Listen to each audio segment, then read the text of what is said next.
Good evening. आज की class में हम लोग CMA inter paper 6 law and ethics में एमसीक्यू करेंगे। इंडस्ट्रियल लॉ का हर चैप्टर का मैं एमसीक्यू कराऊंगा।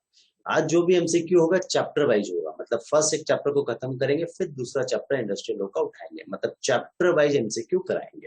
ठीक है, बस ये स्टार्ट करने से पहले ये मैं बोलना चाह रहा हूँ, जिस बच्चे को मेरा लॉ एंड एथिक्स का सारा क्लास चाहिए प्लस एमसीक्यू का सारा क्लास चाहिए चैप्टर वाइज, और साथ में मैं ऑडिट की क्लास भी देता हूँ, प्लस ओएमएसएम का सारा क्लासेस मिलेगा, प्लस आईडीटी का सारा क्लासेस मिलेगा। मेरे चैनल को जाके लेवल 2 में ज्वाइन कर लीजिए, डिस्क्रिप्शन में सारा डिटेल लिखा हुआ है।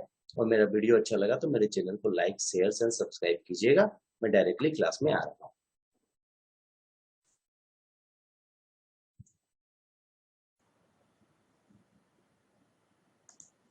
Good morning. CMA inter paper 6 law and ethics. Law and ethics में एमसीक्यू करेंगे। टॉपिक का नाम है employ provident fund and miscellaneous provision act 1952। ध्यान से सुनिएगा, एमसीक्यू इतना इंपॉर्टेंट है, 40 मार्क्स तो आएगा ही आएगा, प्लस मैं इस तरफ समझाऊंगा कि आपको याद हो जाएगा।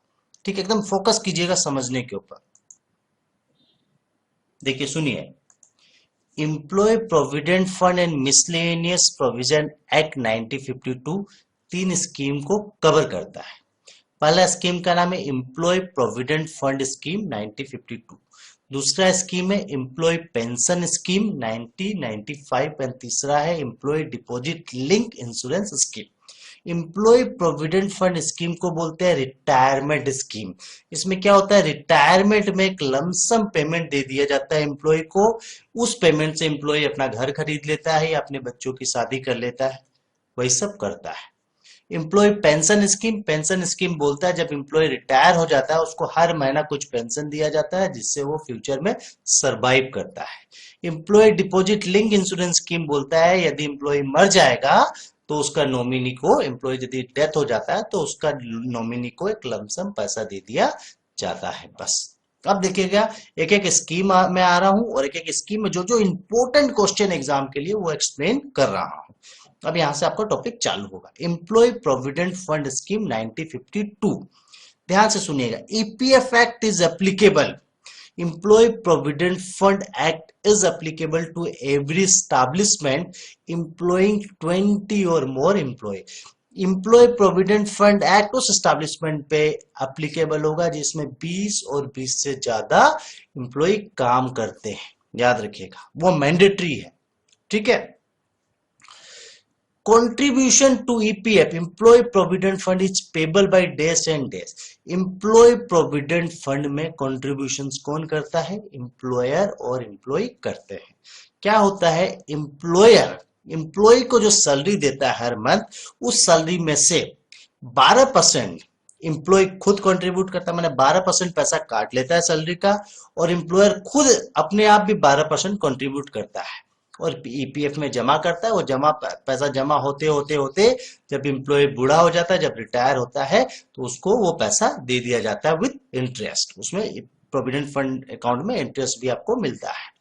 बाकी परसेंटेज क्या आगे समझेंगे। तो कंट्रीब्यूशन जो ईपीएफ अकाउंट में, ईपीएफ फंड में कौन कंट्रीब्यूट करता है, कौन पैसा जमा करता है ईपीएफ अकाउंट में, सिंपल सा बात है, एम्प्लॉयर और एम्प्लॉय दोनों जन जमा करते हैं। एम्प्लॉय प्रोविडेंट फंड में पैसा कौन कौन जमा करेगा, एम्प्लॉय प्लस एम्प्लॉयर दोनों जन जमा करेंगे। बेनिफिट कौन लेगा, एम्प्लॉय बेनिफिट लेगा जब बूढ़ा हो जाएगा। सीधा सा बात है। आगे क्वेश्चन देखिए, आगे क्वेश्चन बोलता है the employer contribution to the fund is 12% of basic wages, DA and returning allowances. मतलब एम्प्लॉयर कंट्रीब्यूट कितना करेगा, 12%।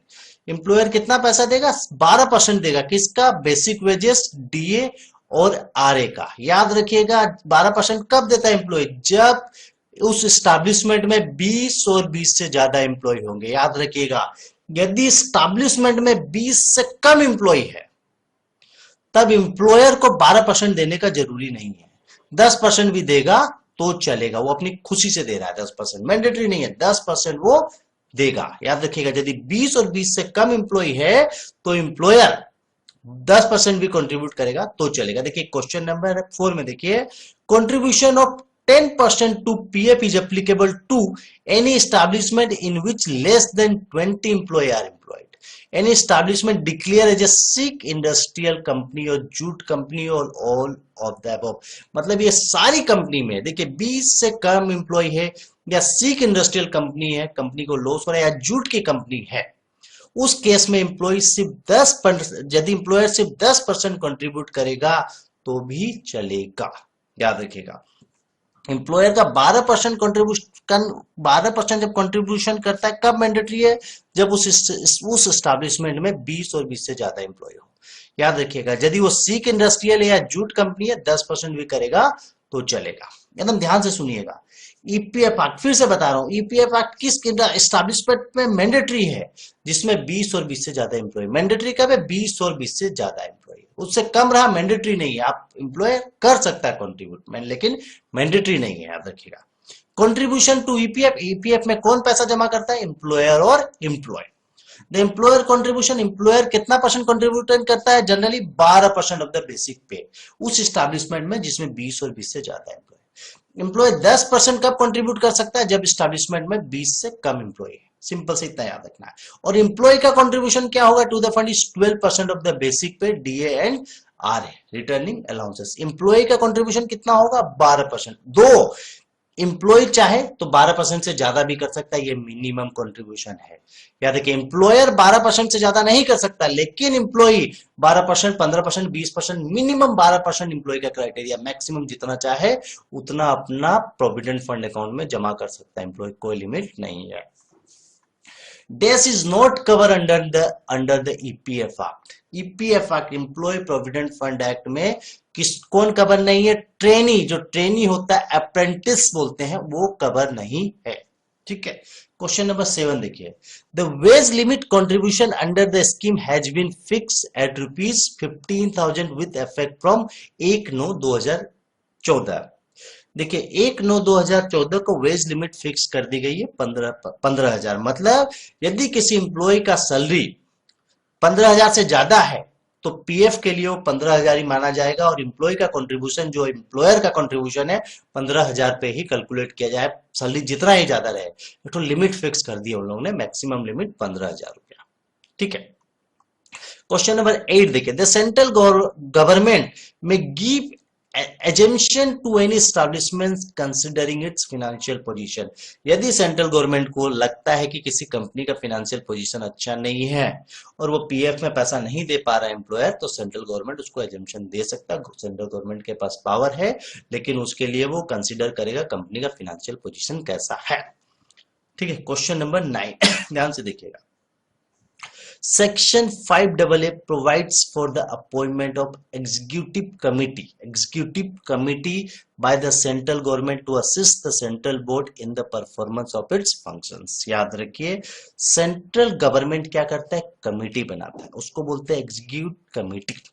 जो सेंट्रल गवर्नमेंट को क्या करता है, जो बोर्ड बनाया गया है प्रोविडेंट फंड को देखने के लिए, जो बोर्ड बनाया गया है, वो कमिटी उस बोर्ड को मदद करता है प्रोविडेंट फंड का काम करने के लिए। तो सेंट्रल गवर्नमेंट एक तो कमिटी बनाया है और वो कमिटी काम करेगा, बोर्ड, जो सेंट्रल बोर्ड काम करता है प्रोविडेंट फंड, उसको मदद करता है उस काम करने के लिए। ठीक है, the minimum administration charge payable by the employer to the fund is, minimum administrative charges कितना है, 500 रुपीज है।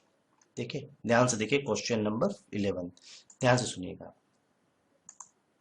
देखिए क्वेश्चन नंबर 11 बहुत ध्यान से सुनिएगा, बहुत सिंपल सा क्वेश्चन है। The maximum penalty recoverable from the employer who makes the default in payment of any contribution to the fund. यदि एम्प्लॉयर प्रोविडेंट फंड कंट्रीब्यूशंस में कोई डिफॉल्ट करता है तो उसको 25% पेनल्टी लग सकती है। तो मैक्सिमम पेनल्टी कितना रिकवर किया जा सकता है एम्प्लॉयर से, यदि डिफॉल्ट करता है फंड में पेमेंट करने के लिए, 25%। Which of the following will not included in the definition of basic wages? Basic wages में क्या चीज कवर नहीं है, DA, dearness allow basic wages का पार्ट नहीं है, ओवर टाइम बेसिक वेजेस का पार्ट नहीं है, cash value for consideration basic wages का पार्ट नहीं है। आंसर होगा all of the above is not the part of basic wages. Withdrawal from PF में be allowed for the purpose of a dwelling place. Dwelling place मतलब घर खरीदने के लिए पीएफ का पैसा आप विड्रॉ कर सकते हैं। क्वेश्चन नंबर 14 ध्यान से सुनिएगा, बहुत इंपॉर्टेंट क्वेश्चन है। क्वेश्चन नंबर 14 देखिए, बहुत इंपॉर्टेंट सिंपल सा क्वेश्चन है, ठीक है। The following cannot be nominated for the purpose of EPF Act. Son of a deceased son who has attained majority. बहुत सिंपल सा क्वेश्चन था। Question number 15. While filing appeal to EPF appeal tribunal, the employer has to deposit days of the amount due from him. Employer को कम से कम 75% पैसा जमा करना पड़ेगा। यदि वाइल, देखिए क्या लिखा है, while filing appeal to the EPF appeal tribunal, यदि एम्प्लॉयर कोई माने अपील फाइल करता है अपील ट्रिब्यूनल के पास, माने प्रोविडेंट फंड से रिलेटेड, तो भी एम्प्लॉयर को 75% पैसा जमा करना पड़ेगा, उसके बाद ही एम्प्लॉयर फाइल कर सकता है। एम्प्लॉयर एम्प्लॉय के बीच सपोज कोई डिस्प्यूट होता है और एम्प्लॉयर चाहता है कि हम हायर अथॉरिटी के पास जाएं पीएफ का, तो पीएफ का higher authority EPF appeal tribunal है, उसके पास जा सकता है, लेकिन एम्प्लॉय से जितना पैसा ड्यू है उसका 75% उसको जमा करना पड़ेगा। क्वेश्चन नंबर 50 अब नेक्स्ट आ जाता है, द एम्प्लॉय पेंशन स्कीम 1995। ये स्कीम क्या बोलता है, सिंपल सा ये स्कीम बोलता है एम्प्लॉय को पेंशन, जब वो रिटायर हो जाता है तो पेंशन दे देते हैं जिससे वो जीता है, ठीक है। क्वेश्चन देखिए, contribution to the employer to employ pension scheme क्या होता है, एम्प्लॉयर पीएफ में 12% पैसा कंट्रीब्यूट करता है प्रोविडेंट फंड में, उस 12% में से 8.33% पेंशन फंड में आ जाता है और प्रोविडेंट फंड में 3.67% पैसा चला जाता है। तो एम्प्लॉयर का कंट्रीब्यूशन इसमें कितना होगा, 8.33%, याद रखिए। Contribution of the employer to employ pension scheme is 8.33%। देखिए नेक्स्ट क्वेश्चन देखिए, बहुत सिंपल सा क्वेश्चन है, देखिए। The pension fund is administered by, pension fund का एडमिनिस्ट्रेट किसके द्वारा होता है, सेंट्रल बोर्ड के द्वारा। पेंशन फंड को एडमिनिस्ट्रेशन कौन करता है, सेंट्रल बोर्ड, ठीक है। The employ pension scheme provide for, employ pension scheme दो चीज का पेंशन देती है, superannuation pension plus orphanage pension. दो पेंशन को एम्प्लॉय पेंशन स्कीम कवर करता है, पहला है superannuation pension and orphanage pension. तो आंसर होगा बोथ ए एंड बी। अब आ जाइए नेक्स्ट क्वेश्चन में, जो नेक्स्ट टॉपिक है employ deposit link insurance scheme. यह एक इंश्योरेंस प्रोवाइड करता है एम्प्लॉय को, यदि एम्प्लॉय मर जाएगा तो उसका नॉमिनी को इंश्योरेंस का बेनिफिट मिल जाएगा, ठीक है। बोलता है देखिए, the employ deposit link insurance scheme 1976 come into effect from, कब से आया था, 1/9/1976 में आया था। जितना क्वेश्चन करवा रहा हूं मैं स्कैनर का है, याद रखिएगा, सारा क्वेश्चन आपका एग्जाम में आया हुआ है। The contribution to insurance fund is to be remitted by the employee within 15 days of the closure of the month. Month जब क्लोज होगा वहां से 15 दिन के अंदर एम्प्लॉयर को देना पड़ेगा, या देखिए इंश्योरेंस फंड में पैसा, ठीक है। The contribution to insurance fund is to be remitted by the employer, employer को 15 दिन में 15 days of the closure of the month, जैसे मंथ क्लोज होगा वहां से 15 दिन के अंदर उसका पैसा देना ही पड़ेगा, ठीक है। The contribution of employer to insurance fund is 1%, कितना है, 1%, याद रखिए। एम्प्लॉयर कितना परसेंट कंट्रीब्यूट करता है इंश्योरेंस फंड में, ओनली 1%। अब देखिए ट्रू फॉल्स, ध्यान से क्वेश्चन को सुनिएगा। क्वेश्चन बोलता है, once the EPF employ provident fund is cover to any establishment, it shall continue to apply if number of person employed shall at any time falls below 20। एकदम true है। बोलता है एक एस्टैब्लिशमेंट में 20 और 20 से ज्यादा एम्प्लॉय जब रहता है तब ईपीएफ एक्ट उसके ऊपर एप्लीकेबल हो जाता है, और एक बार ये एक्ट एप्लीकेबल हो गया, उस एस्टैब्लिशमेंट में 20 की जगह 5 एम्प्लॉय भी हो जाएंगे तो ये एक्ट उस पर कवर है, एप्लीकेबल है, याद रखिएगा। The wage limit ₹15,000 is applicable for the contribution to the fund in respect of international worker. International worker के लिए ये लिमिट नहीं है, ये लिमिट सिर्फ नेशनल वर्कर के लिए, जो लोकल है अपने इंडियन के लिए ये स्कीम बनाई गई है कि वेज लिमिट 15,000 फिक्स किया गया है। यदि उससे 15,000 से ज्यादा भी चल रहा तो याद रखिए ये फॉल्स है, इंटरनेशनल वर्कर के लिए ये लिमिट नहीं है, ठीक है। The employer cannot reduce wages. The employer cannot reduce wages of the employee to avoid his liability under the act. एकदम ट्रू है। एम्प्लॉय, याद रखिए, एम्प्लॉयर एम्प्लॉय का वेज नहीं कमा सकता है लाइबिलिटी को कम करने के लिए, ठीक है, to avoid his liability under the act. याद रखिएगा, एम्प्लॉयर कभी भी एम्प्लॉय का पैसा नहीं कमा सकता है यदि वो इस पीवीएफ का लाइबिलिटी को हटाना चाहता है तो, ठीक है। क्वेश्चन नंबर 25 ध्यान से सुनिएगा, बहुत सिंपल सा क्वेश्चन है। क्वेश्चन नंबर 25 ध्यान से सुनिएगा, बहुत सिंपल सा क्वेश्चन है।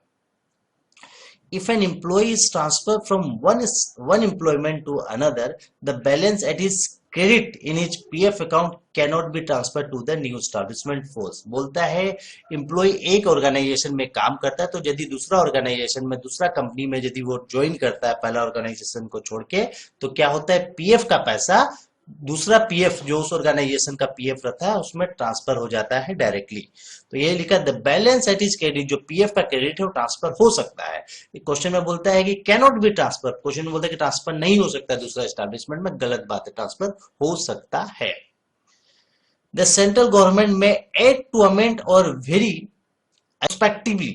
prospectively और retrospectively the scheme, pension scheme और द इंश्योरेंस स्कीम। देखिए सेंट्रल गवर्नमेंट के पास पूरा पावर है, कभी भी स्कीम को, प्रोविडेंट फंड स्कीम हो, पेंशन स्कीम हो, इंश्योरेंस स्कीम हो, उसमें कुछ भी अमेंड कर सकता है, कुछ भी मॉडिफाई कर सकता है। आंसर होगा true. Where the pay of an employee exceed 15,000, the contribution to insurance scheme is respected to 15,000। याद रखिए, यदि एम्प्लॉय का सैलरी 15,000 से ज्यादा है और उसको पीएफ के लिए उसका लिमिट 15,000, जो पेंशन स्कीम है उसके लिए उसका लिमिट 15,000 फिक्स कर दिया गया है। The PF scheme is applicable to the tea factory in the state of Assam. फोल से पीएफ स्कीम टी फैक्ट्री में एप्लीकेबल नहीं है, याद रखिएगा। The EPF Act is applicable to any establishment registered under the Cooperative Society Act। याद देखिए, cooperative society act पे ये एप्लीकेबल नहीं है, ठीक है, ध्यान से सुनिए। देखिए ध्यान से सुनिए क्या बोलता है कोऑपरेटिव सोसाइटी एक्ट के ऊपर, क्या प्रोविजन है, देखिए ध्यान से सुनिएगा। बोलता है the EPF Act is applicable to any establishment registered under the Cooperative Society Act 1912। बोलता है यदि, सुनिए अच्छा से, प्रोविजन ये बोलता है यदि कोई भी कोऑपरेटिव सोसाइटी एक्ट में, कोई भी कोऑपरेटिव सोसाइटी में 50 से कम एम्प्लॉय काम कर रहा है, 50 से कम एम्प्लॉय काम कर रहा है और without the head of power कर रहा है, या without the head of power कर रहा है, तो उस कोऑपरेटिव सोसाइटी एक्ट में प्रोविडेंट फंड का स्कीम एप्लीकेबल नहीं है। तो आंसर लिख दीजिएगा false. The EPF act is applicable to any establishment registered under the cooperative society act, लिखा है, फॉल्स हो जाएगा, क्योंकि 50 एम्प्लॉय से कम काम करेगा उस कोऑपरेटिव सोसाइटी में, एप्लीकेबल है ही नहीं। क्वेश्चन नंबर 30 देखिए, the employer shall in the first instance pay the contribution payable by himself and also on behalf of the members employed by him through a contractor। एकदम simple है, answer होगा true. Contribution to pension scheme is recoverable, कभी भी recoverable नहीं हो सकता है, याद रखिए। When the employ cross 50 years of age, याद रखिए पेंशन फंड स्कीम का पैसा जो है, कंट्रीब्यूशन जो है वो रिकवरेबल कभी भी नहीं हो सकता, याद रखिए। Contribution to pension scheme is recoverable when the employ cross 50 age, answer होगा फॉल्स, ठीक है। थैंक यू, इतना क्वेश्चन देख लीजिएगा, बहुत है। गुड इवनिंग, आज हम लोग पढ़ेंगे CMA inter paper number 6 law and ethics में MCQ payment of bonus act 1965। ध्यान से सुनिएगा एमसीक्यू, अब बड़ा क्वेश्चन भी अटेम्प्ट ले पाएंगे, सब चीज अच्छा से समझाऊंगा, ठीक है। सबसे पहले स्टार्टिंग करने से पहले मैं सिर्फ ये बता दे रहा हूँ, बोनस जो है, प्रोविजन ऑफ बोनस जो है किस एस्टैब्लिशमेंट पे एप्लीकेबल है, किस कंपनी को, किस ऑर्गेनाइजेशन को, किस एस्टैब्लिशमेंट को बोनस देना मैंडेटरी है, वो आगे समझ लीजिए। याद है कि एवरी फैक्ट्री कोई भी फैक्ट्री रहे उसको बोनस देना मैंडेटरी है। दूसरा, अदर देन फैक्ट्री कोई एस्टैब्लिशमेंट है जिसमें 20 और 20 से ज्यादा वर्कर काम कर रहे हो। तीसरा, सेंट्रल गवर्नमेंट चाहे जिसको भी बोल सकता है बोनस देने के लिए। तो बोनस का प्रोविजन किस पे एप्लीकेबल है, एवरी फैक्ट्री, हर एक फैक्ट्री के ऊपर, उसमें क्या वर्कर काम कर रहे नहीं कर रहे हमको नहीं पता, फैक्ट्री है मतलब बोनस देना पड़ेगा। Every factory, other than factory any establishment जिसमें 20 और 20 से ज्यादा वर्कर काम कर रहे हो। और तीसरा, सेंट्रल गवर्नमेंट किसी को भी बोल सकता है। अब डायरेक्टली एमसीक्यू क्वेश्चन में आ रहे, ध्यान से सुनिएगा। The two type of establishment under the payment of bonus act are, दो प्रकार की स्टैब्लिशमेंट है पेमेंट ऑफ बोनस एक्ट में। कौन कौन सी? Establishment in public sector and establishment in private sector. दो, पब्लिक सेक्टर की जो स्टैब्लिशमेंट है उसको भी बोनस देना पड़ेगा, और प्राइवेट सेक्टर की जो स्टैब्लिशमेंट है उसको भी बोनस देना पड़ेगा। तो टू टाइप्स ऑफ स्टैब्लिशमेंट में सिंपल से याद रखिएगा, public and private sector establishment. बस देखिए, to get eligible for bonus an employee is to be worked days in that accounting year। यदि याद रखिएगा, एक एम्प्लॉय कम से कम 30 दिन काम करेगा उस अकाउंटिंग ईयर में, तभी उसको बोनस मिलेगा, नहीं तो नहीं मिलेगा। एक अकाउंटिंग ईयर में कम से कम 30 दिन, तो याद रखिएगा not less than 30 days. To get eligible for bonus an employ is to be work not less than 30 days in that accounting year. Wage limit for getting bonus is 21,000, मतलब जिसका salary 21,000 है या उससे कम है उसी को बोनस देना mandatory है। 21,000 से जिसका सैलरी ज्यादा है उसको बोनस देना मैंडेटरी नहीं है। तो वेज लिमिट कितना है बोनस के लिए? 21,000। अब देखिए question number 4, the minimum bonus payable is, जब भी मिनिमम बोनस मतलब 8.33% ऑफ सैलरी और 100 whichever is higher, बस इतना याद रखना है। मिनिमम बोनस कितना? 8.33% ऑफ सैलरी और 100 whichever is higher, बस। एंड द मैक्सिमम बोनस कितना? 20% ऑफ सैलरी, बस इतना याद रखना। मिनिमम 8.33% ऑफ सैलरी और 100 whichever is higher, और मैक्सिमम 20% ऑफ सैलरी, बस। Question number 6, Who is not eligible to get bonus and dismiss employee, जिस एम्प्लॉय को नौकरी से निकाल दिया गया है, फ्रॉड किया होगा इसलिए नौकरी से निकाल दिए, डिसमिस कर दिए, उस एम्प्लॉय को हम लोग को बोनस देना मैंडेटरी नहीं है। अब देखिए नेक्स्ट क्वेश्चन देखिए, a dismiss employ restated with back wages is entitled to bonus, मतलब किसी एम्प्लॉय को हम लोग फ्रॉड के केस से निकाल दिए थे, फिर बाद में पता चला कि ये बदमाश नहीं था, कोई और बदमाश था, तो उस एम्प्लॉय को हम लोग वापस से रख लिए, रीस्टेटेड कर लिए और पुराना वेजेस भी दे दिए, तब उस एम्प्लॉय को बोनस दे सकते हैं। मतलब किसी एम्प्लॉय को डिसमिस कर दिया उसको बोनस नहीं दे सकते, लेकिन डिसमिस एम्प्लॉय को यदि फिर से अपॉइंट करते हैं और पुराना वेजेस देते हैं, मतलब पुराना वेजेस दे रहे मतलब वो बदमाश नहीं था, सीधा सा बात है, तब उस केस में उस डिसमिस एम्प्लॉय को बोनस देना मैंडेटरी हो जाएगा, क्योंकि वो रीस्टेटेड हो गया और पुराना बोनस भी, उसको पुराना वेजेस भी दिया गया है। ठीक है।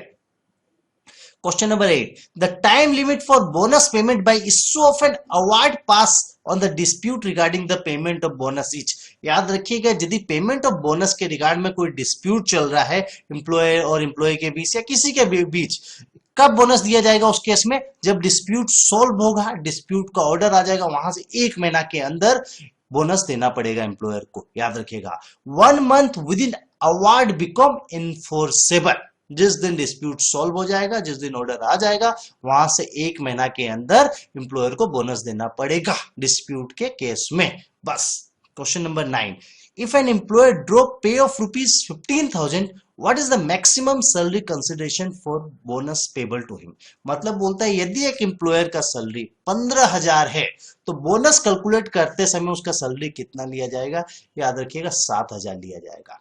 याद रखिए, यदि 7,000 से किसी का मैक्सिमम सैलरी बोनस कैलकुलेट करते समय 7,000 ही लिया जाएगा, चाहे वो 15,000 रहे, 20,000 रहे, 21,000 है। याद रखिएगा, यदि कम है उसका 7,000 से कम है तो 7,000 से कम जितना रहा लिया जाएगा, लेकिन 7,000 से जितना भी ज्यादा रहा उसका 7,000 ही सैलरी लिया जाएगा बोनस कैलकुलेट करते समय। तो एक तो लिमिट फिक्स कर दिया गया 7,000 का।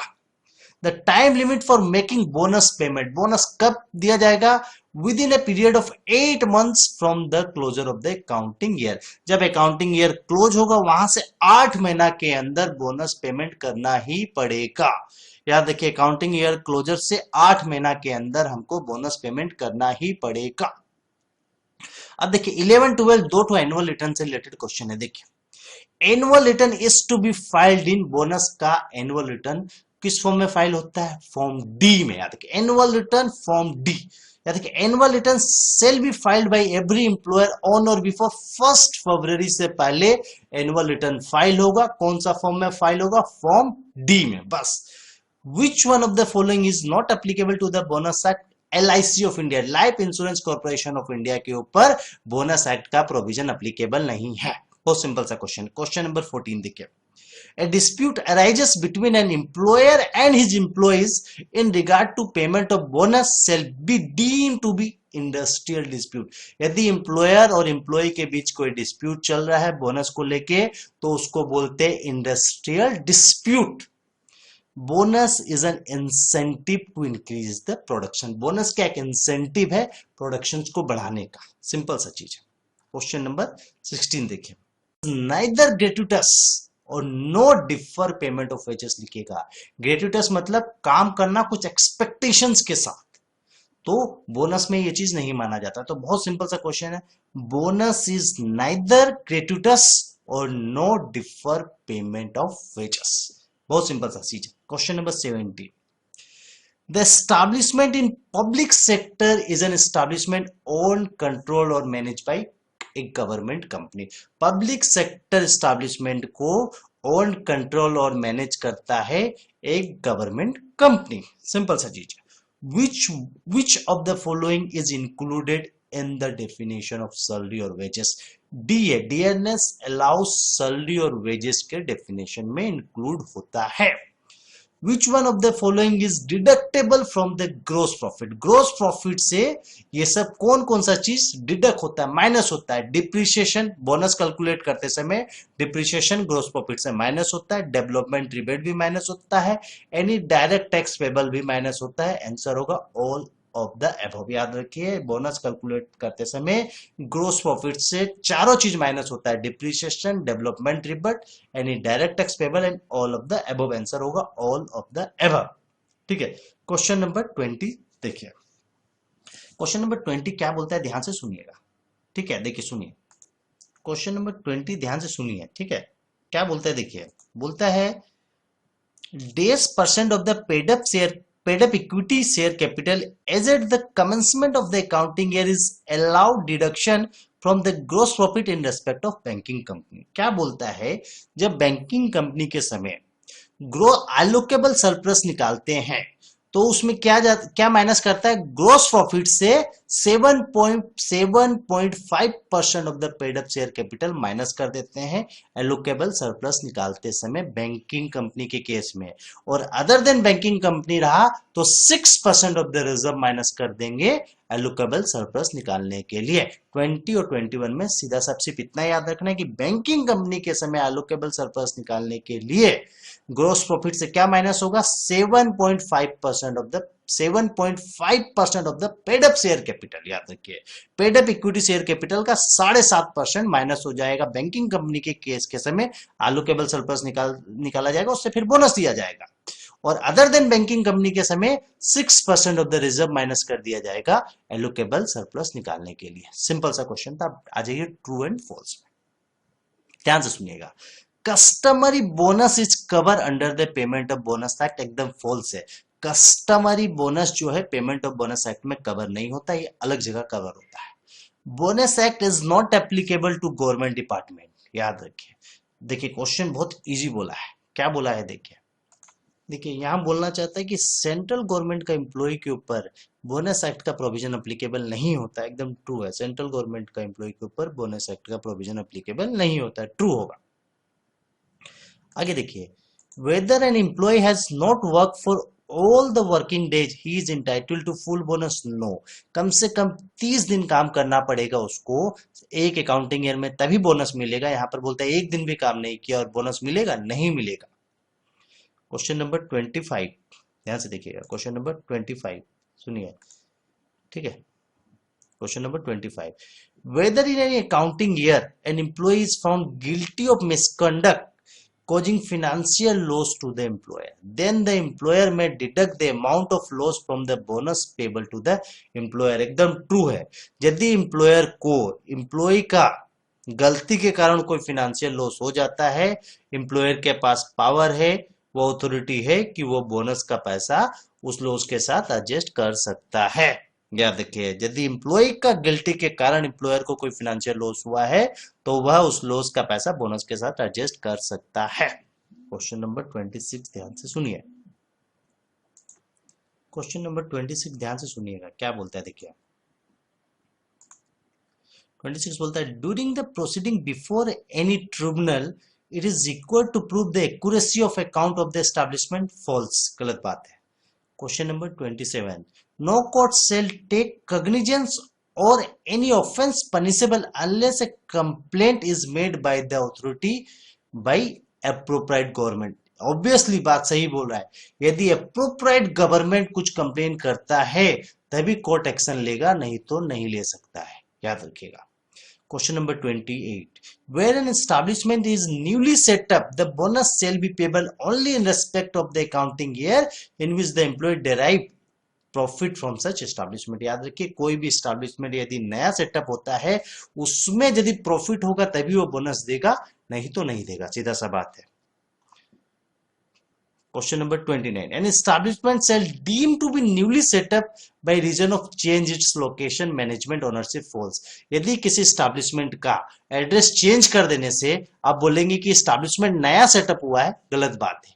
इसको नया सेटअप नहीं मानेंगे, या मैनेजमेंट चेंज होने से, ओनरशिप चेंज होने से उस एस्टैब्लिशमेंट को नया सेटअप नहीं माना जाएगा, नया एस्टैब्लिशमेंट नहीं माना जाएगा। कस्टमरी बोनस मतलब पूजा का जो बोनस दिया जाता है can be adjusted against the amount और bonus paid to the employee, मतलब बोलता है पूजा बोनस को फाइनल बोनस के साथ एडजस्ट कर दो, वो पॉसिबल नहीं है, अलाउड नहीं है, ठीक है, ये नहीं होगा, फॉल्स बात है, ठीक है। Thank you.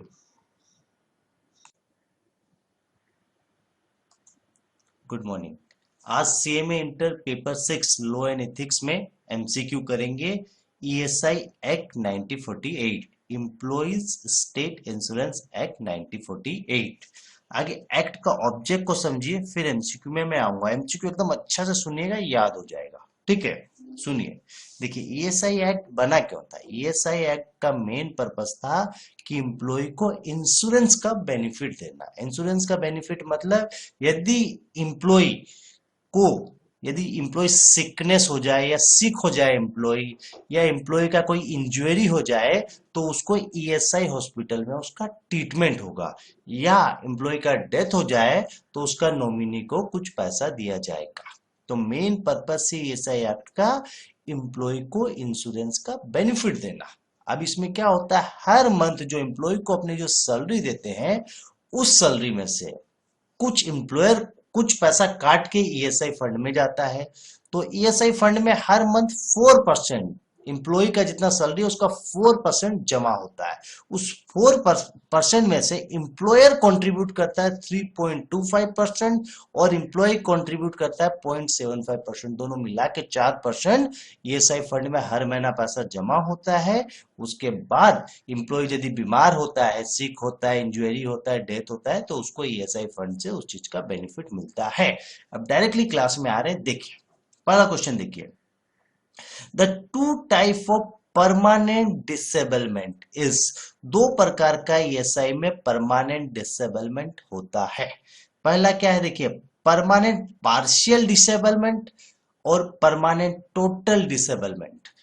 पार्शियल में मतलब वो पूरा डिसेबलमेंट नहीं हुआ, उसका सिर्फ अर्निंग कम हुआ है, और परमानेंट टोटल डिसेबलमेंट मतलब वो पूरी तरह वो कोई काम नहीं कर सकता है। याद रखिए, बस आपको इतना याद रखना है। Two type of permanent disablement दो प्रकार का होता है, एक होता है पार्शियल, एक होता है टोटल, ठीक है। दूसरा क्वेश्चन ये मैं अच्छा से बता चुका हूं, द रेट ऑफ कंट्रीब्यूशन जो ईएसआई में कंट्रीब्यूट किया जाता है हर महीना, जो 4% कंट्रीब्यूट किया जाता है एम्प्लॉय का सैलरी का, उसमें से एम्प्लॉयर बियर करता है 3.25% और एम्प्लॉय बियर करता है 0.75%। याद रखिएगा, ऑफ वर्कर वेजेस बोल दीजिए, एक ही बात है। The rate of contribution is 3.25% and 0.75% of worker wages by employer. और एम्प्लॉय बोलने का मतलब यही है कि एम्प्लॉय हो या वर्कर हो, जो उसका जो हर महीने का सैलरी है उसका 4% ईएसआई फंड में दिया जाता है। 4% में से 3.25% एम्प्लॉयर बियर करता है और 0.75% एम्प्लॉय बियर करता है। ESI corporation is a body corporate. ESI corporation क्या है, बॉडी कॉर्पोरेट है, 2 मिनट सुनिए क्या होता है ईएसआई कॉर्पोरेशन।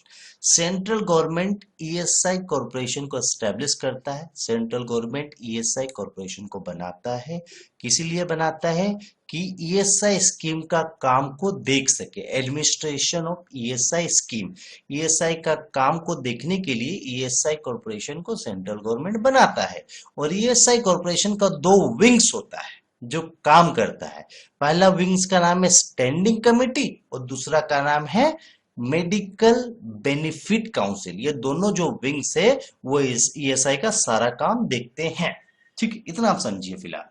अब देखिए क्वेश्चन ये समझ में आएगा, ईएसआई कॉर्पोरेशन क्या है, एक बॉडी कॉर्पोरेट है, बस इतना याद रखना है इसमें। स्टैंडिंग कमेटी जो विंग्स है, एक पिलर है ईएसआई कॉर्पोरेशन का, वो क्या करता है देखिए। Standing committee shall consist of these member of the corporation. जो ईएसआई कॉर्पोरेशन का स्टैंडिंग कमेटी में कितना मेंबर होता है, 3 मेंबर होता है, बस इतना याद रखना है। स्टैंडिंग कमेटी में ईएसआई कॉर्पोरेशन का 3 मेंबर होते हैं। The term of members of medical benefit council shall be 4 years। जो मेडिकल बेनिफिट काउंसिल का जो मेंबर है वो 4 साल का उसका टर्म होता है, 4 साल के लिए वो अपॉइंट होता है। बस क्वेश्चन नंबर 6 देखें। This is the ex officio member of medical benefit council, medical commissioner of the corporation. जो medical commissioner of the corporation ही एक्स ऑफिशियो मेंबर है मेडिकल बेनिफिट काउंसिल का, बस इतना याद रखना। Question number 7, the member of the corporation, corporation मतलब यहां पर क्या चीज, ईएसआई कॉर्पोरेशन याद रखिए जो सेंट्रल गवर्नमेंट बनाता है। A member of the corporation shall cease to be a member if he fails to attend 3 consecutive meeting। यदि कंटिन्यू 3 मीटिंग वो अब्सेंट कर देता है मेंबर, तो वो मेंबर से उसको निकाल दिया जाएगा। मेंबर ऑफ द कॉर्पोरेशन जो मेंबर है एएसआई कॉर्पोरेशन का, वो 3 मीटिंग अटेंड नहीं करेगा तो उसको हम लोग मेंबरशिप से निकाल देंगे। Question number 9, the corporation may with the approval of central government establish and maintain in a state hospital or dispensaries। याद रखिए कॉर्पोरेशन क्या कर सकता है, स्टेट गवर्नमेंट का अप्रूवल से स्टेट में हॉस्पिटल या डिस्पेंसरी बना सकता है। बहुत सिंपल सा क्वेश्चन था। क्वेश्चन नंबर 10, क्वेश्चन नंबर 10 आने से पहले मैं खाली एक बार हल्का सा क्वेश्चन नंबर 3 से रिकअप करा रहा हूं।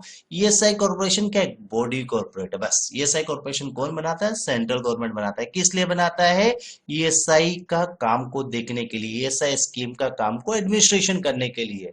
तो ईएसआई कॉर्पोरेशन क्या करता है, 2 विंग्स बना देता है ईएसआई का काम करने के लिए। पहला विंग्स का नाम है स्टैंडिंग कमेटी, दूसरा का नाम है medical benefit council.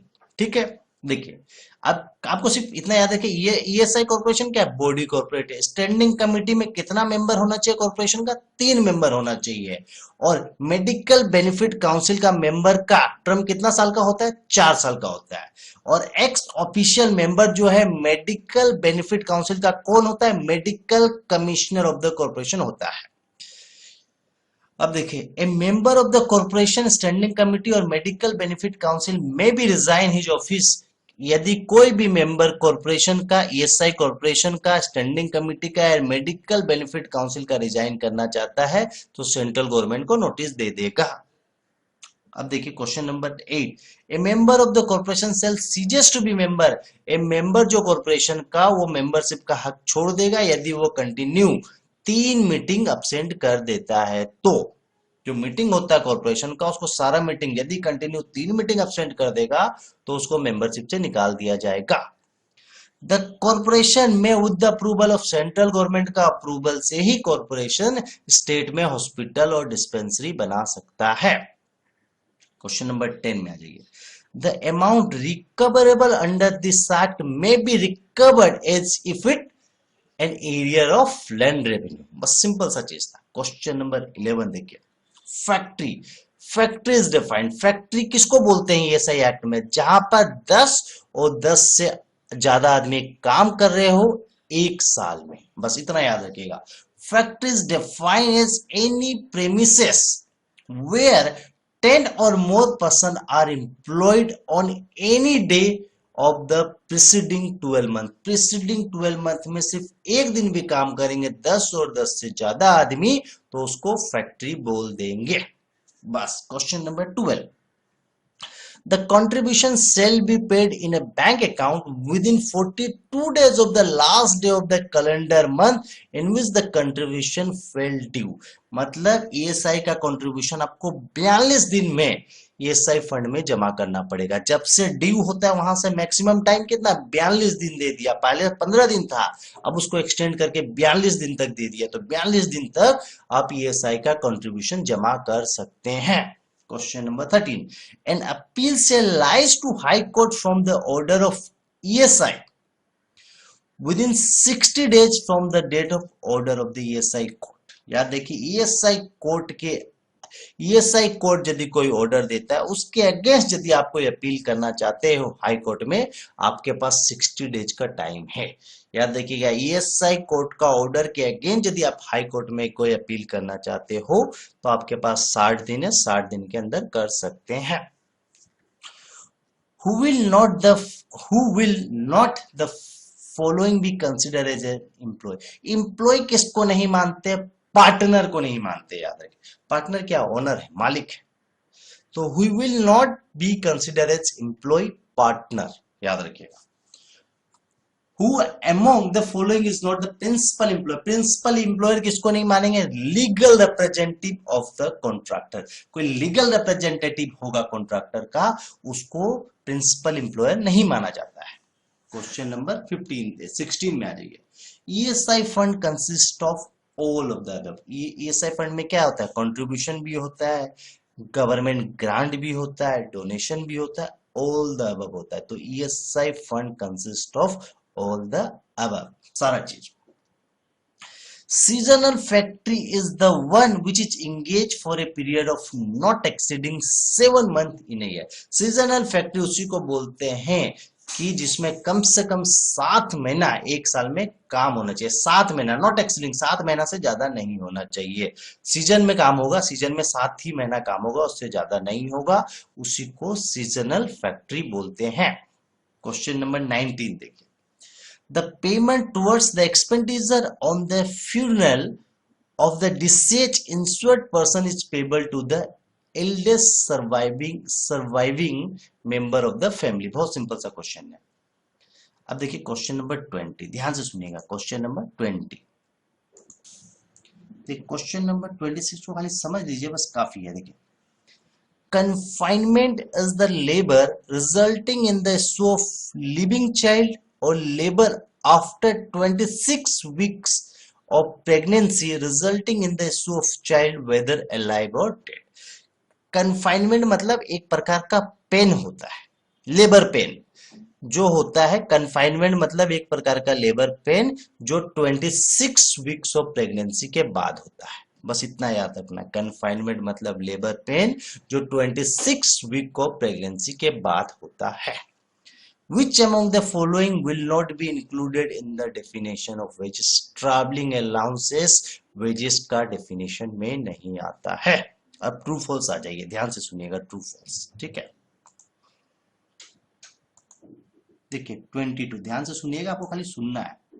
The member of the Indian Navy, military और Air Force is coming under the definition of employee under ESI Act। याद रखिएगा, इंडियन नेवी, मिलिट्री और एयरफोर्स के लिए अलग एक्ट बनाया गया है, वो लोग ESI एक्ट में कवर नहीं होते हैं। आंसर होगा फॉल्स, ठीक है। इस कमिंग लिखा है फॉल्स, वो लोग अलग एक्ट में आते हैं। Wage does not include any gratuity payable on discharge, एकदम ट्रू है, ठीक है।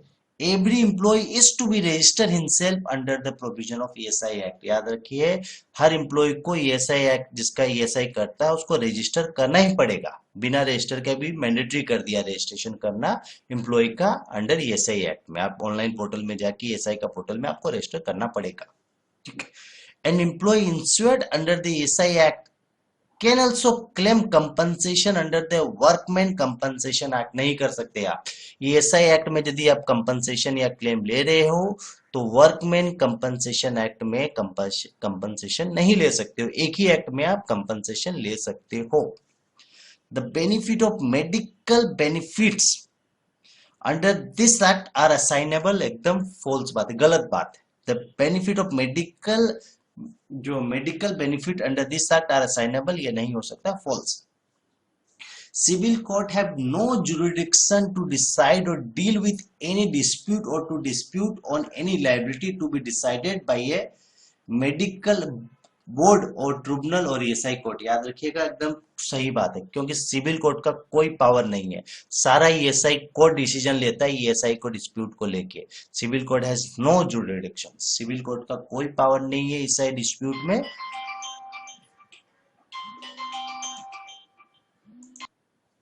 देखिए नेक्स्ट क्वेश्चन 28, ठीक है। 27 आप समझ गए कि सिविल कोर्ट का कोई राइट नहीं है ईएसआई डिस्प्यूट में जुरिडिक्शन देने का, ईएसआई कोर्ट अलग होता है, याद रखिए। Civil court has no jurisdiction to decide or deal with any dispute or to dispute on any liability to be decided by a medical board or tribunal or ESI court. ESI court का जो dispute होगा वो ESI court decide करेगा, civil court के पास कोई power नहीं है। Attachment of bank account of the defaulter can be undertaken for recovery of dues. याद रखिए, ईएसआई का ड्यू को रिकवर करने के लिए, ठीक है, बैंक अकाउंट जो है डिफॉल्टर का सीज किया जा सकता है, अटैच किया जा सकता है, उसका बैंक का पैसा सीज हो सकता है ईएसआई का ड्यूज को सेटल करने के लिए डिफॉल्टर का। याद रखिए, ट्रू है ये। The central government cannot supersede the ESI corporation, ये फॉल्स है, क्योंकि ESI कॉर्पोरेशन को सेंट्रल गवर्नमेंट ही बनाता है, तो ये सेंट्रल गवर्नमेंट के पावर है, सुपरसीड कर सकता है, ओवरराइड कर सकता है ESI कॉर्पोरेशन को। Employee represent the station commission of ESI corporations, employees represent कर सकता है station commission of ESI corporation, सही है, ट्रू। क्वेश्चन लास्ट है, there shall be one women among the members representing the medical profession in medical benefit council। बहुत simple सा question है, true है। Thank you.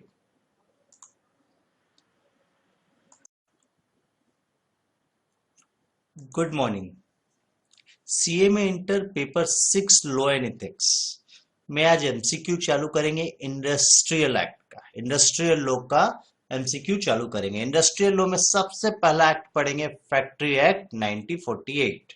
फैक्ट्री एक्ट 1948 का MCQ करा रहे हैं, एकदम ध्यान से सुनिएगा, आपको सारा एमसीक्यू याद हो जाएगा, ठीक है। और ये बड़ा क्वेश्चन में भी आप आएगा तो आप लिख पाएंगे, ध्यान से सुनिए, ठीक है।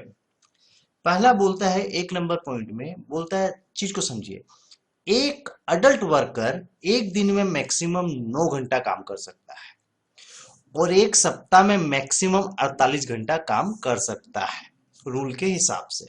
तो क्या लिखा देखिए, no adult worker shall be allowed to work in a factory for more than 9 hours in any day. मतलब एक अडल्ट वर्कर को एक दिन में 9 घंटा काम करने की परमिशन है और एक सप्ताह में 48 घंटा बस। Question number 2, in respect of overtime work, the employee is entitled to wage at the rate of twice his ordinary rate of wages। मतलब कोई भी वर्कर ओवरटाइम करता है तो उसको डबल वेज रेट मिलेगा, ट्वाइस। जो ऑर्डिनरी वेज रेट है उसका ट्वाइस मिलेगा, मतलब ऑर्डिनरी वेज रेट का डबल मिलता है। ओवरटाइम करने से ऑर्डिनरी वेज रेट का डबल मिलता है, मतलब ओवरटाइम में वेजेस रेट डबल हो जाता है, बस। Question number 3, if more than days worker are employed in a factory, a canteen or canteens shall be provided and maintained by the occupier for the use of the worker। मतलब factory में canteen की facility कब होगी, यदि factory में 250 से ज्यादा worker काम करेंगे, मोर देन 250 वर्कर। याद रखिए, यदि फैक्ट्री में 250 से ज्यादा वर्कर काम करेंगे तब फैक्ट्री का जो ऑक्युपायर है वो फैक्ट्री में कैंटीन बिठाएगा। तो फैक्ट्री में कैंटीन लगाने के लिए 250 से ज्यादा वर्कर होना चाहिए, मोर देन 250 वर्कर, बस। कैंटीन मतलब मोर देन 250 वर्कर, बस इतना याद रखना। Safety officer is required to be appointed where more than 1000 worker are ordinarily employed. मतलब याद रखिए, जब 1000 से ज्यादा, मोर देन 1000 वर्कर होंगे तब सेफ्टी ऑफिसर की जरूरत होगी। सेफ्टी ऑफिसर को कब अपॉइंट करेंगे, जब मोर देन 1000 वर्कर रहेंगे फैक्ट्री में, बस। क्वेश्चन नंबर 5, क्वेश्चन नंबर 5 में बोला गया है कि वुमेन, एक वुमेन जो फैक्ट्री में काम करती है उसका टाइमिंग होना चाहिए सुबह 6 बजे से शाम का 5 बजे तक। पहले ये सुबह 6 से शाम का 7 बजे तक था, अब 5 बजे तक कर दिया है। तो वुमेन का जो टाइम है ऑफिस में 6 से 5 बजे का होना चाहिए। देखिए, no women employee shall be required to work in any factory except between 6 AM, सुबह का 6 बजे से शाम का 5 बजे तक। वुमेन एम्प्लॉय का टाइम क्या होगा? सुबह का 6 बजे से शाम का 5 बजे तक। फिर से देखिए, no women employee shall be required to work in any factory except between, सुबह का 6 बजे से शाम का 5 बजे तक।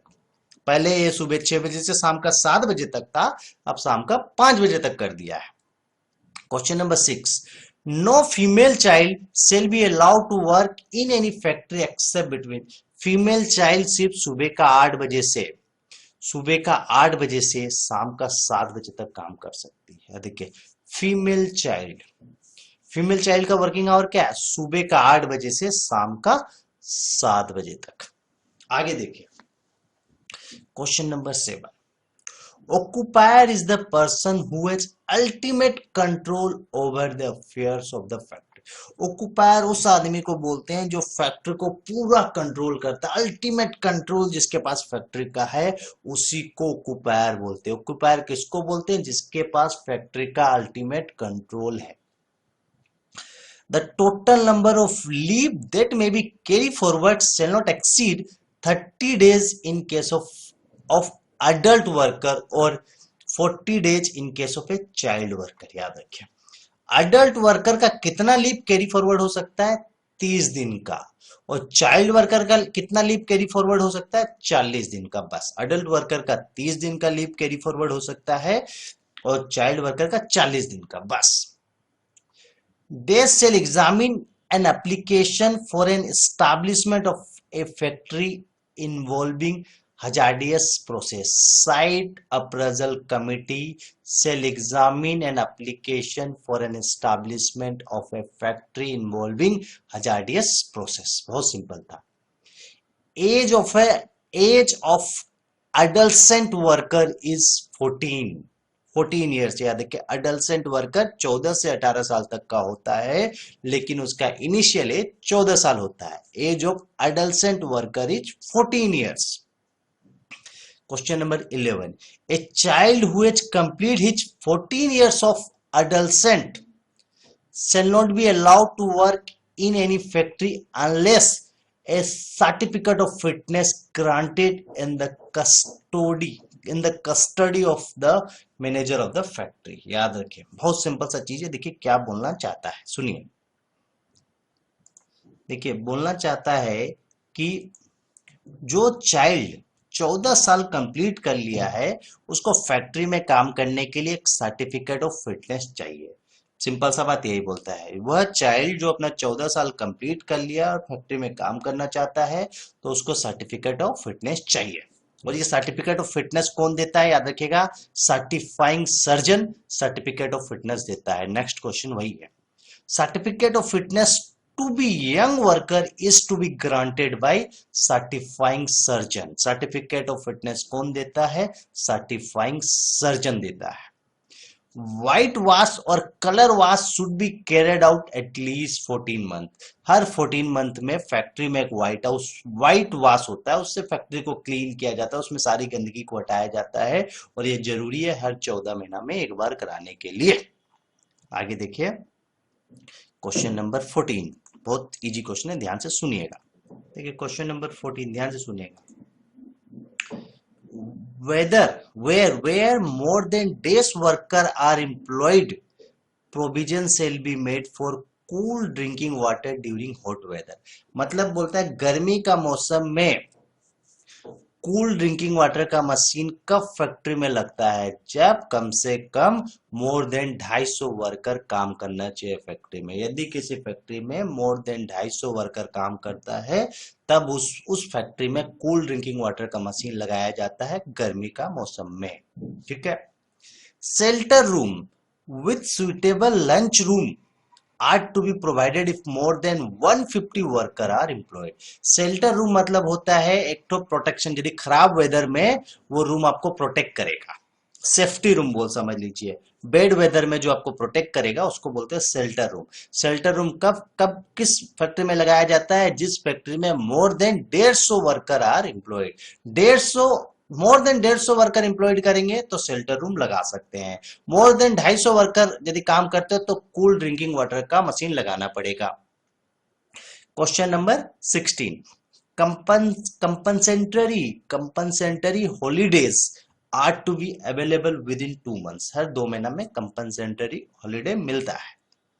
Question number 17, which one of the following amount to safety measure? Fencing of factory मतलब एग्जामिन ऑफ फैक्ट्री एक तो सेफ्टी मेजर है। आगे देखिए क्वेश्चन नंबर 18। क्वेश्चन नंबर 18 ध्यान से सुनिएगा। Identify from the following which is the power of inspector of factory. Inspector of factory का क्या पावर है? Enter into any place of the factory, factory का किसी प्लेस में इंटर कर सकता है। Make inquiry into any accident, कोई भी एक्सीडेंट का इंक्वायरी कर सकता है। Seize or take copies of any documents, कोई भी डॉक्यूमेंट्स का कॉपी ले भी सकता है, सीज भी कर सकता है। ऑल द अबव सारा पावर है factory of the inspector of the factory का। Weekly holiday shall be days third day of the week. Weekly holiday क्या होता है? Third day of the week में मिलेगा ही मिलेगा। ठीक है। Question number last 20, days shall be provided and maintain for the use of children not under the age of 6 years if more than 30 women worker are employed. यदि किसी भी factory में 30 से ज्यादा वोमेन वर्कर एम्प्लॉय काम करती है, 30 से ज्यादा वुमेन काम करती है, तो उस फैक्ट्री में एक तो क्रेंच का, एक तो शिशु गृह, बच्चा लोगों का एक रूम का फैसिलिटी बनाया जाता है जिसमें 6 साल से कम के बच्चे रहते हैं। ठीक है, तो होगा creche shell be provided and maintain, मतलब शिशु रूम बनाया जाता है बच्चों के लिए जिसका एज 6 साल से कम है, जिस फैक्ट्री में 30 से ज्यादा वुमेन काम करती है। थैंक यू, इतना ही क्वेश्चन है।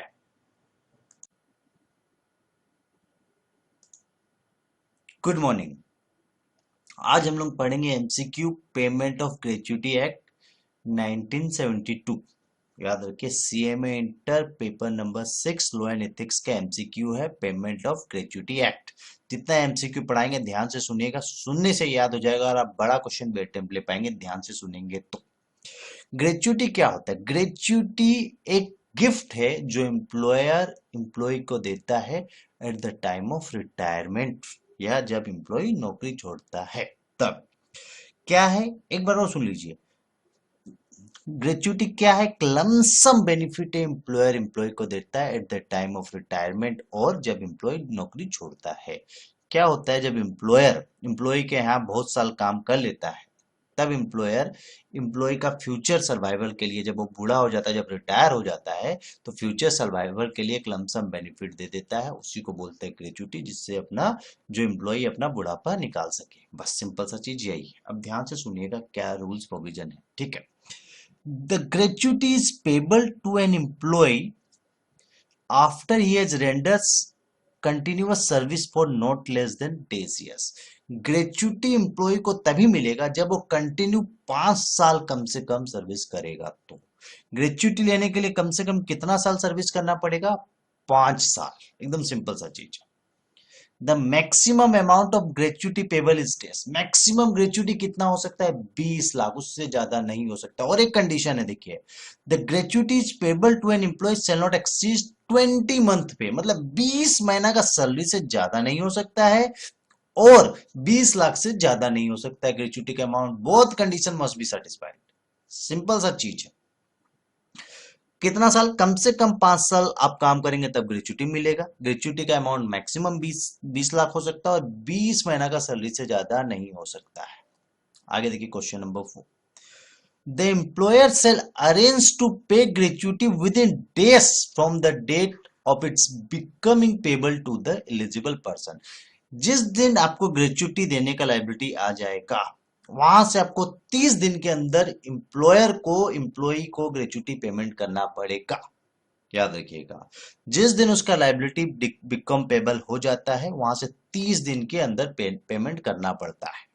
ठीक है, जनरली क्या होता है, जिस दिन एम्प्लॉय रिटायर हो जाता है उसके बाद अपना रिटायरमेंट ले लेता है, वहां से 30 दिन के अंदर पेमेंट कर दिया जाता है। लेकिन यहाँ जनरली प्रोविजन में बोला गया जिस दिन बिकम पेबल हो जाएगा वहां से 30 दिन के अंदर एम्प्लॉयर को पे ही करना पड़ेगा। यदि एम्प्लॉयर पे नहीं करेगा, यदि लेट से पे करता है तो उसको 10% इंटरेस्ट देना पड़ेगा उस पे। आगे देखिए क्या लिखा है, if the gratuity is not paid in time the employer is liable to pay interest at the rate 10% per annum। यदि एम्प्लॉयर एम्प्लॉय को ग्रेच्युटी लेट से पे करता है तो 10% पर annum के हिसाब से उस पर इंटरेस्ट देगा। जनरली एम्प्लॉयर को जहां से पेबल बिकम हो जाता है वहां से 30 दिन के अंदर, जनरली एम्प्लॉयर को 30 दिन के अंदर पे करना ही पड़ेगा ग्रेच्युटी। यदि एम्प्लॉयर नहीं पे कर पाता है तो उसको 10% रेट ऑफ इंटरेस्ट देना पड़ेगा। आगे देखिए, gratuity is calculated for every complete year of service or part in excess of 6 months at the rate of days wages last drawn। देखिए ग्रेच्युटी का सिंपल सा फॉर्मूला है, अमाउंट ऑफ ग्रेच्युटी कैसे calculate किया जाता है, 15/26 ये डेज है, इनटू वेजेस, वेजेस में दो चीज आता है, basic plus DA, into number of years. तो नंबर ऑफ वेजेस का डेज कितना लिया जाता है, 26 दिन में 15 दिन, तो 15 डिवाइडेड बाई 26 होता है। तो यहां लिख रहा है, और याद रखिएगा यदि 6 महीना होता है तो 6 महीना से ज्यादा होगा तो ईयर में कन्वर्ट हो जाएगा वो। नंबर ऑफ ईयर में जैसे 17 साल 8 महीना हुआ तो उसको 18 साल ले लेंगे, ठीक है। तो यहाँ पर जो नंबर ऑफ डेज का कैलकुलेशन में बोलता है कि कितना डेज लिया जाता है, 15/26 का कैलकुलेशन होता है, तो 15 वेज डेज को लिया जाता है लास्ट ड्रोन का, ठीक है। Which one of the following is to be included in the definition of wages? wages का definition में क्या आता है, बेसिक प्लस डीए, तो डीए यहाँ इंक्लूड होता है definition of wages में। और एकदम ध्यान से क्वेश्चन नंबर 8 पढ़िए, nomination is to be made by an employee after completion of 1 year service. 1 साल का नॉमिनेशन क्यों दिया जाता है, यदि एम्प्लॉयर खुद मर जाएगा, एम्प्लॉय खुद मर जाएगा तो उसका जो ग्रेच्युटी का पैसा है उसका नॉमिनी को मिल जाएगा, उसका घर वाला को मिल जाएगा, इसीलिए नॉमिनेशन भरा जाता है फॉर्म। तो nomination is to be made by the employee in form number F, याद रखिए। नॉमिनेशन कब भरेगा employee, after completion of 1 year of service, 1 साल का सर्विस कंप्लीट होने के बाद एम्प्लॉय नॉमिनेशन फॉर्म भर सकता है, और फॉर्म एफ में भरा जाता है और 2 कॉपी दिया जाता है। तो nomination is to be made by an employee in form number F and nomination is to be filed in duplicate, 2 copy, ठीक है। आगे देखिए, एक नॉमिनेशन का एक क्वेश्चन और है, an employee within days of acquiring a family shall submit a fresh nomination 90 days में। सपोज जो कोई शादीशुदा नहीं हो, शादीशुदा हो गया, उसका फैमिली बन गया, नॉमिनी आ गया, तो एक तो फॉर एक्वायरिंग ए न्यू जो है फ्रेश नॉमिनेशन 90 डेज हो गया। देखिए, employee within 90 days of acquiring a family shall submit a fresh nominations. Question number 12 एकदम ध्यान से सुनिएगा, if there is a dispute as to the amount of gratuity payable to the employee, the employer shall deposit the gratuity with the days। यदि employer और employ के बीच dispute चल रहा है तो एम्प्लॉयर को ग्रेच्युटी का पैसा कंट्रोलिंग अथॉरिटी को जमा करना पड़ेगा। और एक चीज याद रखिएगा, यदि एम्प्लॉयर एम्प्लॉय को टाइम से ग्रेच्युटी नहीं दे सकता है तो एम्प्लॉय के पास अधिकार है, वो कंट्रोलिंग अथॉरिटी को एप्लीकेशन दे सकता है, और controlling authority generally central government और स्टेट गवर्नमेंट ही रहता है। आगे देखिए, ध्यान से क्वेश्चन को सुनिए, क्वेश्चन नंबर 13 ध्यान से देखिए, बहुत इंपॉर्टेंट क्वेश्चन है।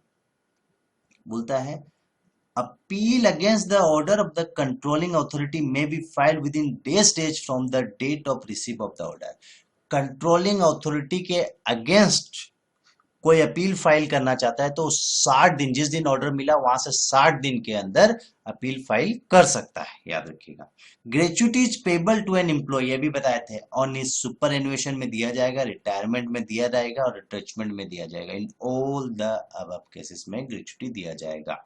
बहुत सिंपल सा question number 15, section 4A may exempt the employer employing 500 or more person who has established an approved gratuity fund। उसको 4M में बोल दिया गया कि ग्रेच्युटी का प्रोविजन एप्लीकेबल नहीं है यदि उसका खुद का एक अप्रूव ग्रेच्युटी फंड है जहां पर 500 और उससे ज्यादा एम्प्लॉय काम करते। तो सिंपल सा आपको ये याद रखना, सेक्शन 4A में exempt the employer employing 500 और मोर पर्सन हु स्टैब्लिश, खुद का अप्रूव ग्रेच्युटी फंड स्टैब्लिश कर दिया गया है। तो सिंपल सा चीज है, which does not amount to retirement, superannuation को रिटायरमेंट नहीं बोलते हैं, ठीक है। क्वेश्चन नंबर 17 देखिए, बहुत सिंपल सा क्वेश्चन है।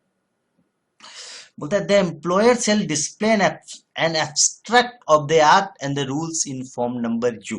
बोलता है एम्प्लॉयर अपना जो है अपना एस्टैब्लिशमेंट में एक फॉर्म नंबर यू में बता देता है कि मेरा ये ग्रेच्युटी का ये रूल्स रेगुलेशन ये सब है, उस फॉर्म को बोलते हैं फॉर्म नंबर यू। तो कौन सा फॉर्म में एम्प्लॉयर अपना जो रूल्स रेगुलेशन ग्रेच्युटी का डिस्प्ले करेगा?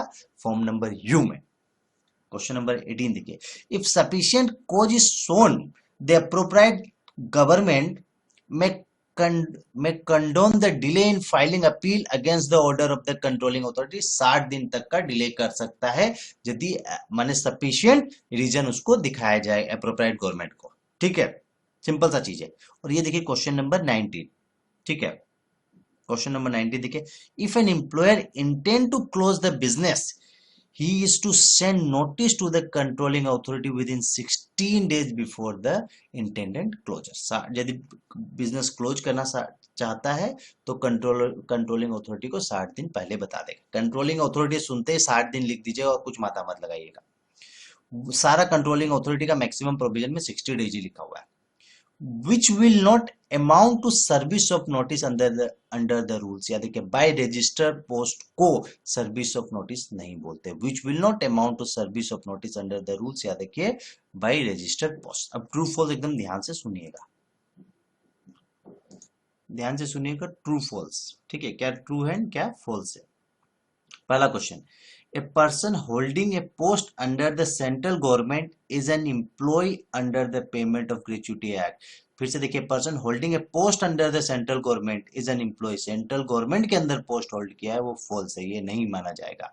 ठीक है, इज एन एम्प्लॉय को एम्प्लॉय नहीं माना जाएगा। The father in law of a female employ, ध्यान से देखिएगा फीमेल एम्प्लॉय का लिखा है, एकदम will come under the term family एकदम आएगा। Father in law of female employ है, फीमेल एम्प्लॉय का फादर इन लॉ फैमिली का डेफिनेशन में आता है। The maternity leave granted for 90 days will be included for the calculation of continuous service, एकदम included होगा, true। An employee is not required to obtain insurance for liability for payment of gratuity, false है। An employee is not required to obtain insurance for liability for payment of gratuity, false है, simple सा चीज है। An employee may give nomination to his friend, friend को nomination कभी भी नहीं दे सकता, false है, याद रखिएगा। An employee may give nomination to his friend to receive gratuity after his marriage, false, बेकार बात है।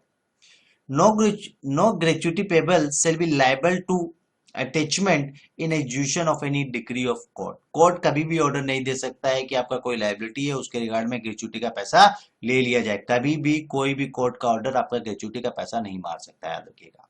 Question number 27, the controlling authority may pay the gratuity to a minor a nominee to receive the gratuity after the death of an employee, एकदम नहीं हो सकता, minor nominee हो ही नहीं सकता, false. Gratuity is a lump sum payable on consideration of the past service render by the employee, एकदम true है। The employer can make agreement with the employ to pay the gratuity below the amount fix by the act. Amount जितना act बोला गया उतना gratuity तो देना ही पड़ेगा, ऐसा कोई एग्रीमेंट एम्प्लॉय के साथ नहीं बना सकता, गलत बात है, फॉल्स। थैंक यू, इतना ग्रेच्युटी का देखिएगा, एकदम इनफ है आपके लिए।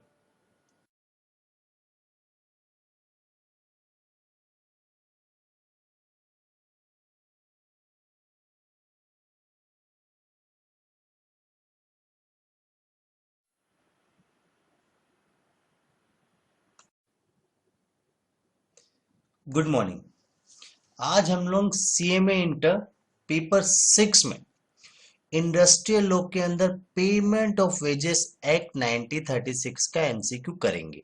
मेन ऑब्जेक्ट इस एक्ट का ये था कि जो एम्प्लॉय को वेजेस दिया जाता है उसका एक तो टाइम फ्रेम फिक्स किया जाए। मतलब एम्प्लॉयर एम्प्लॉय को वेजेस जो देगा 1 महीना के अंदर उसको देना पड़ेगा। 30 डेज का टाइम फ्रेम किया, मतलब एम्प्लॉयर एम्प्लॉय को लेट से लेट 1 महीना कर सकता है, उससे ज्यादा एक्सटेंड नहीं कर सकता है। मतलब जो टाइम फ्रेम बनाया गया वेज का 1 मंथ बनाया गया, मैक्सिमम टाइम फ्रेम है 1 महीना, उससे कम हो सकता है, कोई दिक्कत नहीं है, उससे ज्यादा नहीं होना चाहिए। ठीक है। और दूसरा चीज बनाया गया कि कौन कौन सा एम्प्लॉय कवर इस एक्ट में, वही एम्प्लॉय कवर का वही एम्प्लॉय कवर है जिसका वेज 24,000 से ज्यादा नहीं है। पहले ये 18,000 हुआ करता था, अब अमेंड होके 24,000 हो गया। तो इस वेजेस जो पेमेंट ऑफ वेजेस एक्ट में वही एम्प्लॉय कवर है जिसका वेजेस 24,000 या उससे कम है।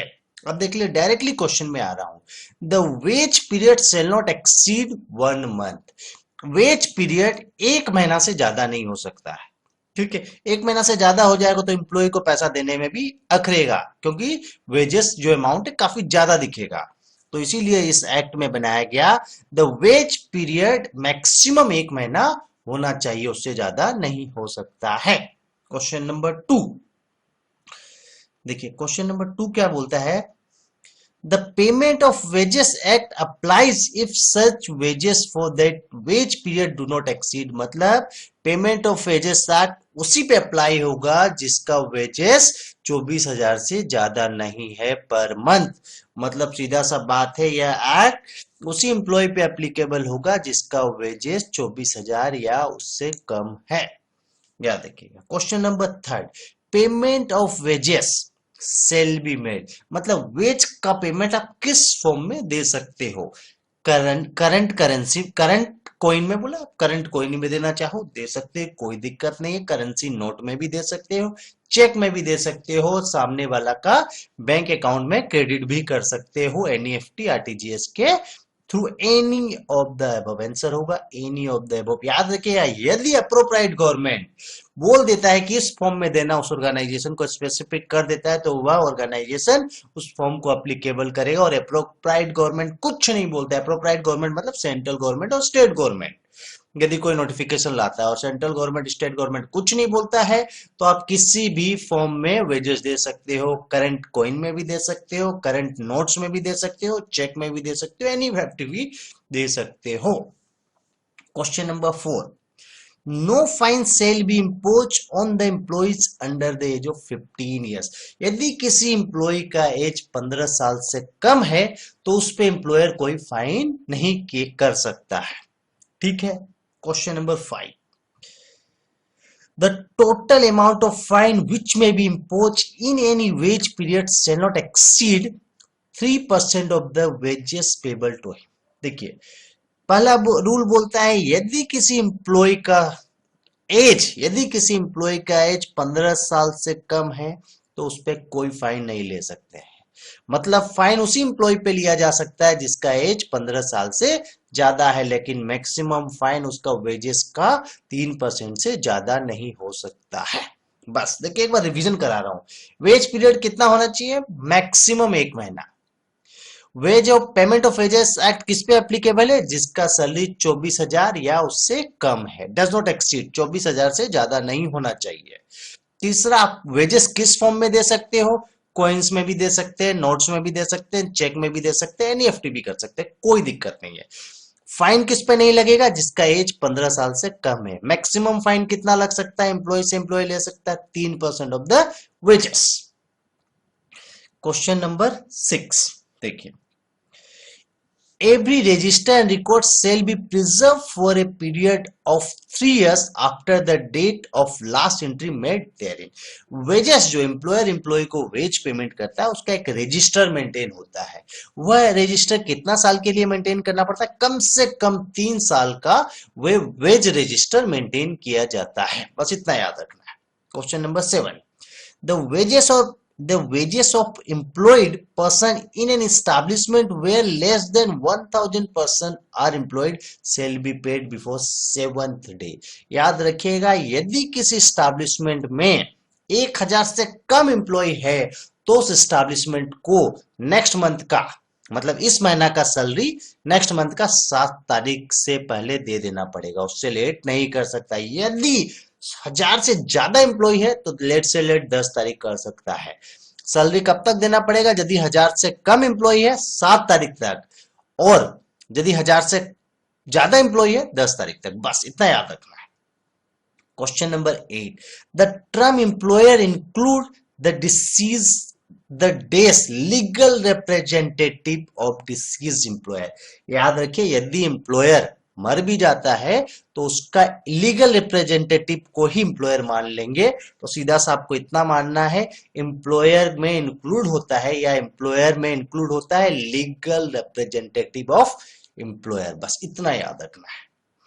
All payment of wages shall be made on a working day, सारा पेमेंट जो है वेजेस का वर्किंग डे में होना चाहिए, नॉन वर्किंग डे में नहीं कर सकते हैं। तो all payment of wages shall be made on a working day. Question number देखिए 10 और 11, बहुत सिंपल सा क्वेश्चन है। देखिए बोलता है, एकदम ध्यान से सुनिएगा, आगे इस क्वेश्चन को बढ़िया से सुनिए। 10 और 11 देखिए, मैं डायरेक्टली क्वेश्चन में आ रहा हूं। देखिए देखिए ध्यान से सुनिएगा, क्वेश्चन नंबर आपका है 10। देखिए आगे हम बता दे रहे, फिर आपको पढ़ाएंगे। यदि एम्प्लॉय को वेजेस लेट से मिलता है या नहीं मिलता है, वो डिले पेमेंट ऑफ वेजेस का क्लेम करना चाहता है। यदि एम्प्लॉय खुद करना चाहता है तो वह फॉर्म ए में अप्लाई कर सकता है हायर अथॉरिटी को, या एम्प्लॉय खुद नहीं करता है, उसका लीगल रिप्रेजेंटेटिव के थ्रू कराता है, तो वो फॉर्म डी में कर सकता है। सिंपल सा है। यदि एम्प्लॉय खुद himself delay payment of wages का क्लेम करना चाहता है हायर अथॉरिटी को, फॉर्म ए में कर सकता है।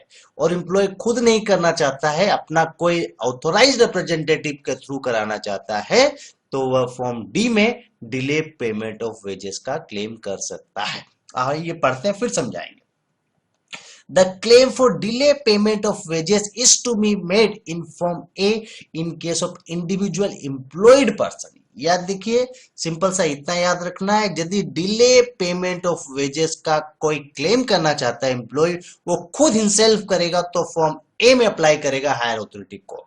और the authorization to act on behalf of an employed person or person for the claim for delay payment of wages is to be given in form number D। मतलब employ himself यदि claim करना चाहता है delay payment of wages का, तो form ए में करेगा। और एम्प्लॉय खुद नहीं करके किसी और को ऑथराइज देता है या ऑथराइज पर्सन एम्प्लॉय का क्लेम करता है डिले पेमेंट ऑफ वेजेस का, तो वो फॉर्म डी में करेगा। ठीक है, अब आगे देखिए question number 12। The wages in respect of any person terminated shall be payable before the expiry of 2 working days from the date of termination. किसी को हम नौकरी से निकाल देते हैं तो उसका जितना भी वेजेस बचा हुआ रहता है वो 2 वर्किंग डे के अंदर पेमेंट करना पड़ेगा। यदि किसी को हम 5 तारीख को नौकरी से निकाल दिए 5 अप्रैल को, तो 7 अप्रैल तक उसका सारा वेजेस का पेमेंट करना पड़ेगा। तो टर्मिनेशन के समय 2 वर्किंग डेज के अंदर उसका वेजेस पेमेंट करना पड़ेगा। बस। Question number 13, Section 51 subsection 2 provide that an application against the delay payment of wages is to be filed within 12 months, ठीक है, to the authority from the date on which the payment is due। याद रखिए, सिर्फ इतना याद रखना है, delay payment of wages. याद रखिए, यदि employ delay payment of wages का कोई एप्लीकेशन फाइल करना चाहता है, एम्प्लॉय को यदि वेजेस टाइमली नहीं मिलता है या वेजेस नहीं मिलता है, तो वो डिले पेमेंट ऑफ वेजेस का एप्लीकेशन फाइल कर सकता है लेबर कमीशन के पास, लेकिन उसको 12 महीना के अंदर फाइल करना पड़ेगा। याद रखिएगा, चीज को समझिए। Employ delay payment of wages का एप्लीकेशन फाइल करना चाहता है लेबर कमीशन के पास, तो उसको 12 महीना के अंदर फाइल करना पड़ेगा जहां से पेमेंट ड्यू है। याद रखिएगा, यदि एम्प्लॉय खुद एप्लीकेशन फाइल करता है तो फॉर्म ए में, एम्प्लॉय का लीगल रिप्रेजेंटेटिव करता है तो फॉर्म डी में फाइल कर सकता है। ये यहां से कनेक्शन बिठाइए इसका। ठीक है, अब देखिए आगे बोलता है, an appeal against the order of the authority may be file to the district court within 30 days. क्या देखिए, यदि लेबर कमीशन एम्प्लॉयर को बोल देता है, यदि employ delay payment of applications file किया है एम्प्लॉय के अगेंस्ट लेबर कोर्ट में, या लेबर कमीशन के पास, और लेबर कमीशन कोई ऑर्डर दे देता है, उसके अगेंस्ट यदि एम्प्लॉयर कोई अपील फाइल करना चाहता है तो वो 30 दिन के अंदर फाइल कर सकता है। देखिए, an appeal against the order of the authority may be file to the district court within 30 days. एकदम सिंपल सा चीज है, 4 क्वेश्चन आपका इंटरकनेक्टेड है। देखिए, एम्प्लॉय को वेजेस नहीं मिला या डिले पेमेंट ऑफ वेजेस हो रहा है, तो एम्प्लॉयर उसके अगेंस्ट एम्प्लॉय को, एकदम अच्छा से सुनिए, एम्प्लॉय को वेजेस नहीं मिला है या डिले पेमेंट ऑफ वेजेस है, तो वह एम्प्लॉयर के अगेंस्ट लेबर कमीशन में अपील फाइल कर सकता है 12 महीना के अंदर।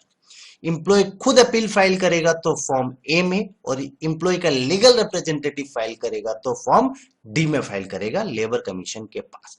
अब लेबर कमीशन कोई ऑर्डर दिया, उसके अगेंस्ट एम्प्लॉयर कुछ अपील फाइल करना चाहता है, क्वेश्चन नंबर 14 में एम्प्लॉयर कोई अपील फाइल करना चाहता है लेबर कमीशन के अगेंस्ट, तो वह 30 दिन के अंदर फाइल कर सकता है। बस। Question number 15, no fine shall be recovered after the expiry of 90 days from the date on which it was imposed। यदि आपने 90 दिन तक कोई फाइन रिकवर नहीं कर पाए, यदि एम्प्लॉयर कोई एम्प्लॉय से फाइन रिकवर नहीं कर पाता है 90 दिन के अंदर, तो उसके बाद वह नहीं कर सकता है। सीधा सा बात, जो टाइम लिमिट दिया है फाइन रिकवर करने का वो है 90 दिन बस। If the employee does not attain the hearing, the application, यदि एम्प्लॉय जो कोर्ट का कोई हेयरिंग को अटेन ही नहीं करेगा तो कोर्ट उस हेयरिंग को डिसमिस कर देगा। सीधा सा बात है। Question number 17, which shall be deemed to be absent by an employed person। किसको एम्प्लॉय, किस केस को एम्प्लॉय का एब्सेंट मान लिया जाएगा, एम्प्लॉय काम नहीं किया वह मान लिया जाएगा। रिफ्यूजल टू वर्क, यदि एम्प्लॉय मना कर देता है हम काम नहीं करेंगे, मतलब वो एब्सेंट है, काम नहीं कर रहा है, ये तो आएगा ही आएगा। ठीक है। अब देखिए बी में, पार्टिसिपेशन इन वर्क, वर्क में पार्टिसिपेट ही नहीं कर रहा है, वो भी आएगा, काम ही नहीं हुआ ultimately. None of the above या either ए और बी, either ए और बी। याद रखिए, पार्टिसिपेशन इन वर्क, वर्क में पार्टिसिपेट नहीं करना चाहता वो चीज बोल रहा है, याद रखिएगा। तो रिफ्यूजल ऑफ वर्क, काम नहीं करेंगे, या पार्टिसिपेशन ऑफ वर्क भी नहीं करेंगे, तो उसी को एम्प्लॉय का एब्सेंट मान लिया जाएगा। अब क्वेश्चन नंबर 18 देखिए, ध्यान से सुनिए।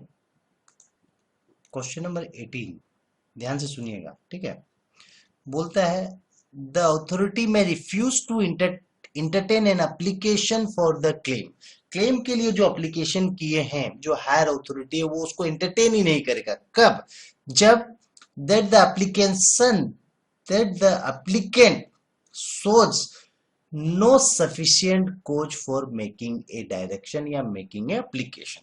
यदि एप्लीकेंट कोई रीजन ही नहीं दिखा रहा एप्लीकेशन बनाने का, कोई जेन्युइन रीजन ही नहीं है एप्लीकेंट के पास, तो उस एप्लीकेशन को हायर अथॉरिटी रिजेक्ट कर देगा। याद रखिए, the authority may refuse to entertain an application for the claim if the applicant has no reason for making the application. Applicant के पास एक सफिशिएंट रीजन होना चाहिए क्लेम का, तभी उसको हायर अथॉरिटी एक्सेप्ट करेगा, नहीं तो रिजेक्ट कर देगा। The wage of employed person shall be paid to him with deduction of any kind except those authorized under this act। बहुत सिंपल सा है, देखिए जो एक्ट में ऑथोराइज किया गया है उसी को सिर्फ अलाउड है। ठीक है। Question number 20, the limitation for a claim would always start from the date on which the wage accrues। जिस दिन वेज मिलना चालू हो जाएगा उस दिन से लिमिटेशन पीरियड स्टार्ट होगा। लिमिटेशन पीरियड का क्लेम कब स्टार्ट होगा? जब से आपको वेज मिलना चालू हो जाएगा। ठीक है। अब आ जाइए ट्रू एंड फॉल्स, ध्यान से सुनिएगा, ट्रू एंड फॉल्स। ठीक है। all deduction and all realization shall be recorded in a register to be kept open by the persons responsible for the payment of wages। एकदम ट्रू है। Veg record, जो veg का एक record maintain होता है उसको हम लोग वेज रजिस्टर्ड बोलते हैं, जो 3 साल तक अपने को मेंटेन करना पड़ता है और जब भी चाहे एम्प्लॉयर उसको चेक कर सकता है। तो all deduction and all realization shall be recorded in a register to be kept open by the person responsible for the payment of wages. Person responsible, देखिए कौन वेजेस के लिए रेस्पॉन्सिबल है? एम्प्लॉयर। तो एम्प्लॉयर कभी भी चाहे वेज रजिस्टर को चेक कर सकता है और वेज रजिस्टर में किस एम्प्लॉय को कितना एडवांस दिया गया, किससे कितना पेमेंट बने दिया गया, सब रिकॉर्ड होता है उसमें। तो वेज रजिस्टर को कभी भी चाहे एम्प्लॉयर चेक कर सकता है। Question number 22, every payment made by the employed person to the employer shall be deemed to be deductions। याद रखिए, एम्प्लॉयर को कुछ भी देगा वो डिडक्शन का पार्ट है, उसको डिडक्शन बोलते हैं वेजेस एक्ट में। याद रखिए, तो every payment made by the employ to the employer shall be known as deduction, एकदम ट्रू है। ठीक है, क्वेश्चन नंबर 23, ध्यान से सुनिएगा, 23 का ट्रू एंड फॉल्स सुनिए, बहुत इंपॉर्टेंट है। क्वेश्चन नंबर 23 देखिए, बहुत सिंपल सा क्वेश्चन है।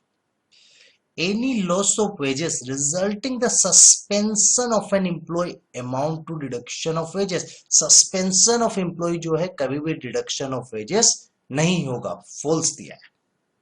Question number 24, if the application for the claim of wrong deduction is filed beyond limitation period, the authority would reject the applications। गलत बात है, फॉल्स बात है। क्या होता है, देखिए एम्प्लॉयर ने गलत डिडक्शन कर दिया है, एम्प्लॉयर ने गलत पैसा आपके वेजेस से काट लिया है, लेकिन टाइम पीरियड पार हो गया, लेकिन आप रीजन, जस्टिफिएबल रीजन देंगे, जस्टिफाइड रीजन देंगे तो हायर अथॉरिटी को उस एप्लीकेशन को एक्सेप्ट करना पड़ेगा। जेन्युइन रीजन आपको बताना पड़ेगा कि मेरा एप्लीकेशन फाइल होने में ये रीजन के कारण लेट हो गया, और यदि वो रीजन आपका जेन्युइन होगा तो हायर अथॉरिटी उस एप्लीकेशन को रिजेक्ट नहीं कर सकता है।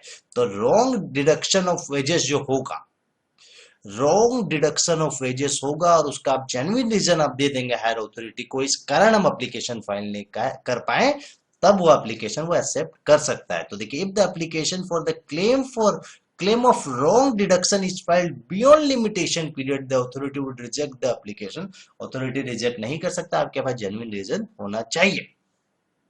the term employed person या include the legal representative of deceased employed person। ठीक है, employed person में उसका legal representative को भी कवर करते हैं, आंसर होगा true.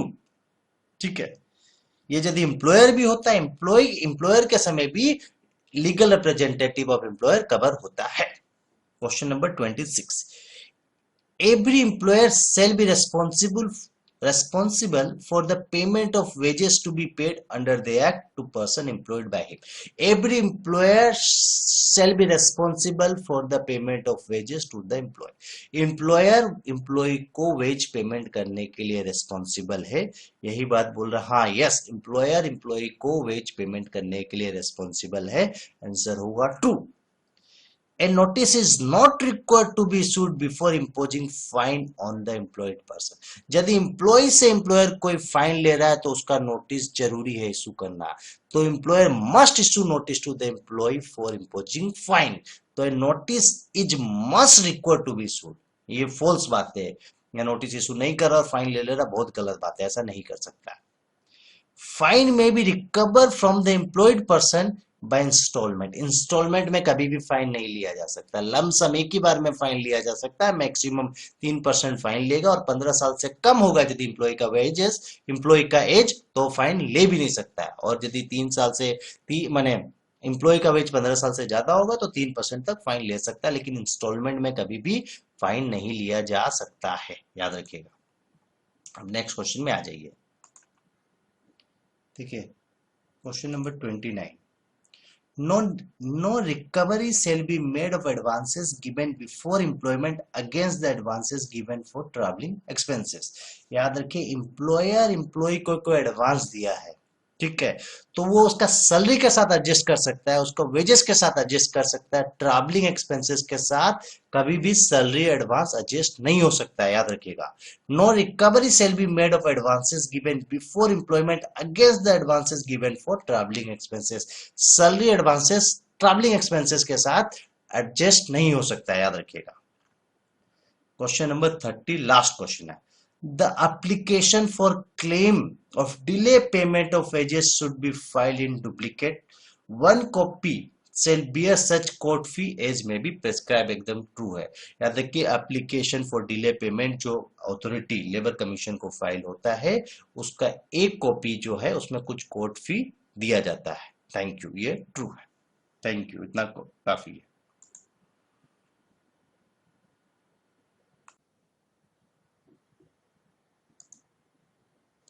CMA inter paper 6 law and ethics, ठीक है।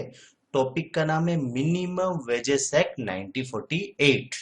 इस चैप्टर का एमसीक्यू करेंगे, एकदम ध्यान से सुनिएगा, सारा क्वेश्चन याद हो जाएगा।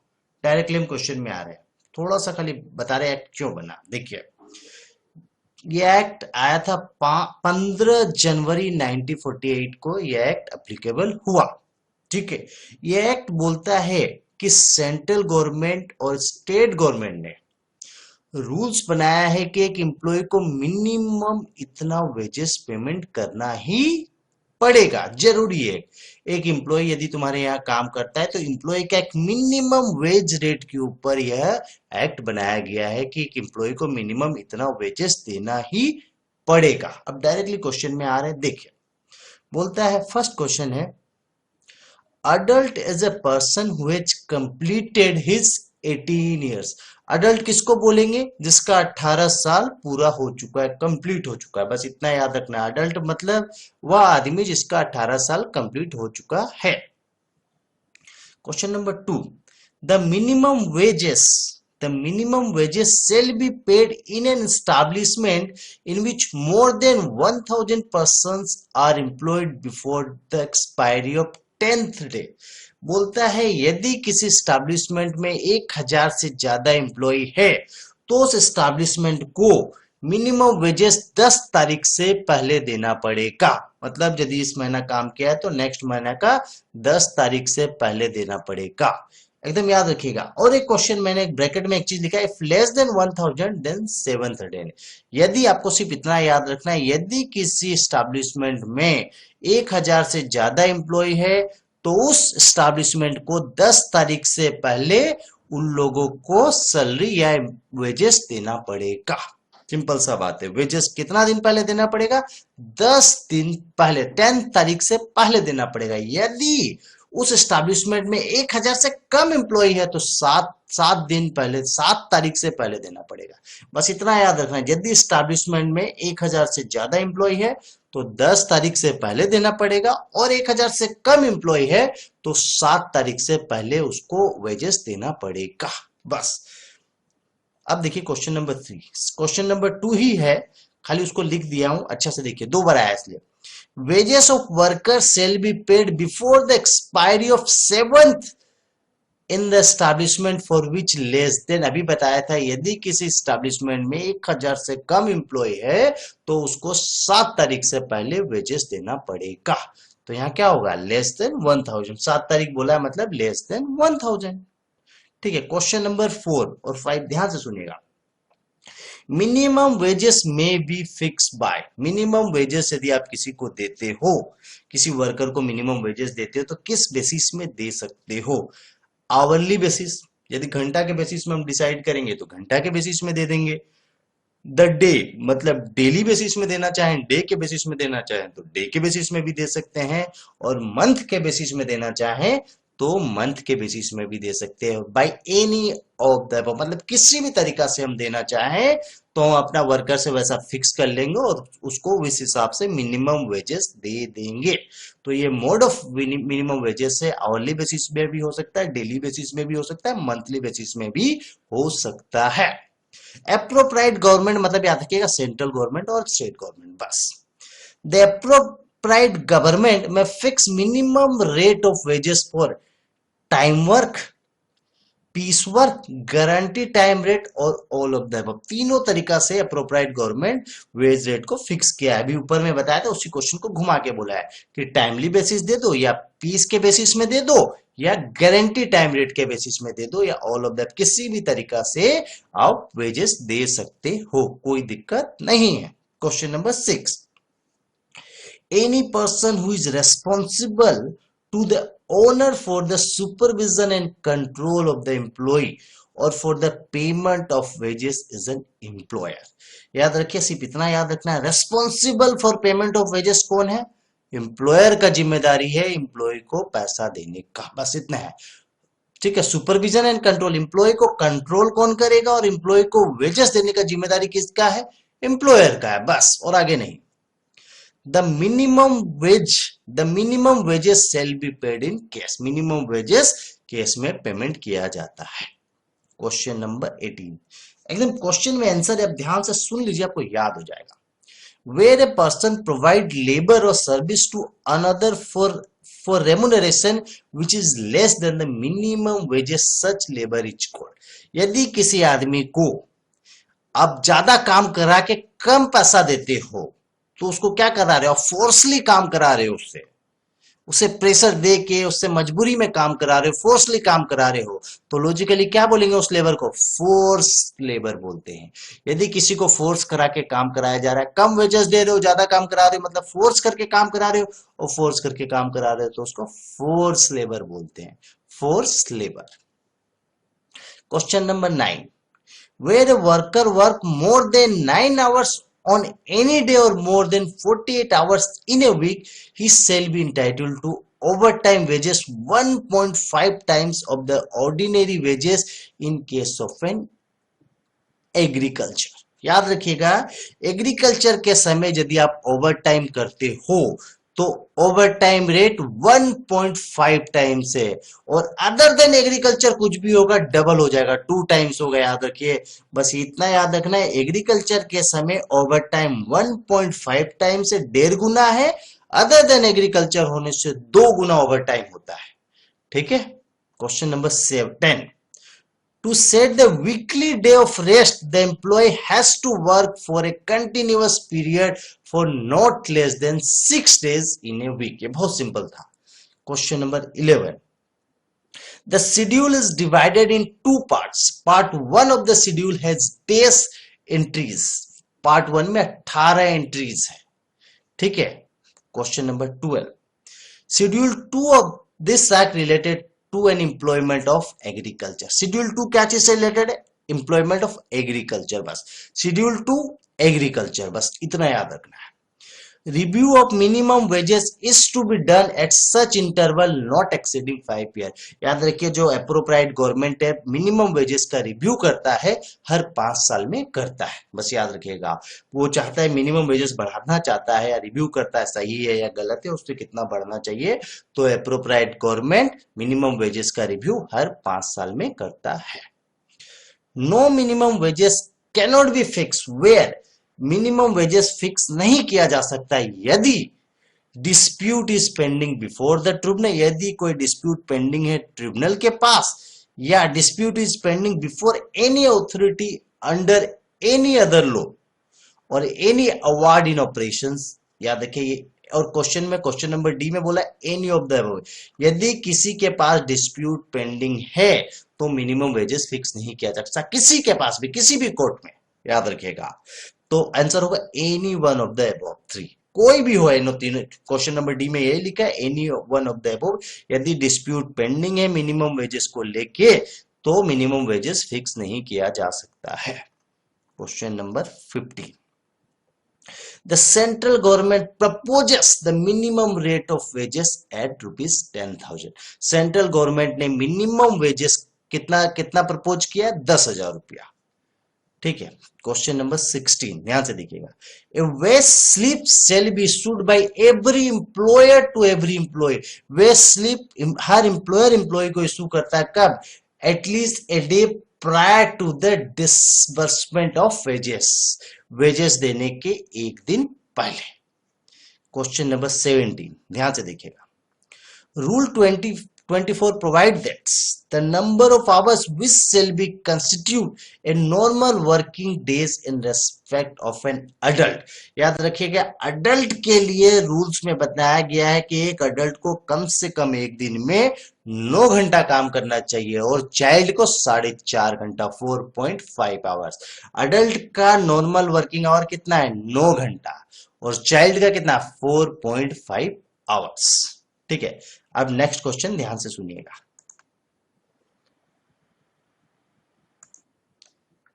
क्वेश्चन नंबर 18 को ध्यान से सुनिएगा, ठीक है। क्वेश्चन नंबर 18 बोलता है, if the authority find the application for claim of minimum wages is vexatious, he may impose penalty a sum not exceeding 50 रुपया। ठीक है, क्या होता है देखिए, थोड़ा सा समझिए। यदि एम्प्लॉयर एम्प्लॉय को शॉर्ट वेजेस देता है या वेजेस कम देता है, तो एम्प्लॉयर के पास राइट है वो लेबर कमीशन में एक एप्लीकेशन फाइल कर सकता है एम्प्लॉयर के अगेंस्ट। उसका 2 कॉपी लेबर कमीशन में फाइल होता है। यदि अथॉरिटी लेबर कमीशन को लगता है कि एम्प्लॉय ने गलत एप्लीकेशन फाइल किया है और उसका जो क्लेम है गलत है, तब वह लेबर कमीशन उस एम्प्लॉय के अगेंस्ट 50 रुपया, मिनिमम 50 रुपया का पेनल्टी लगा सकता है।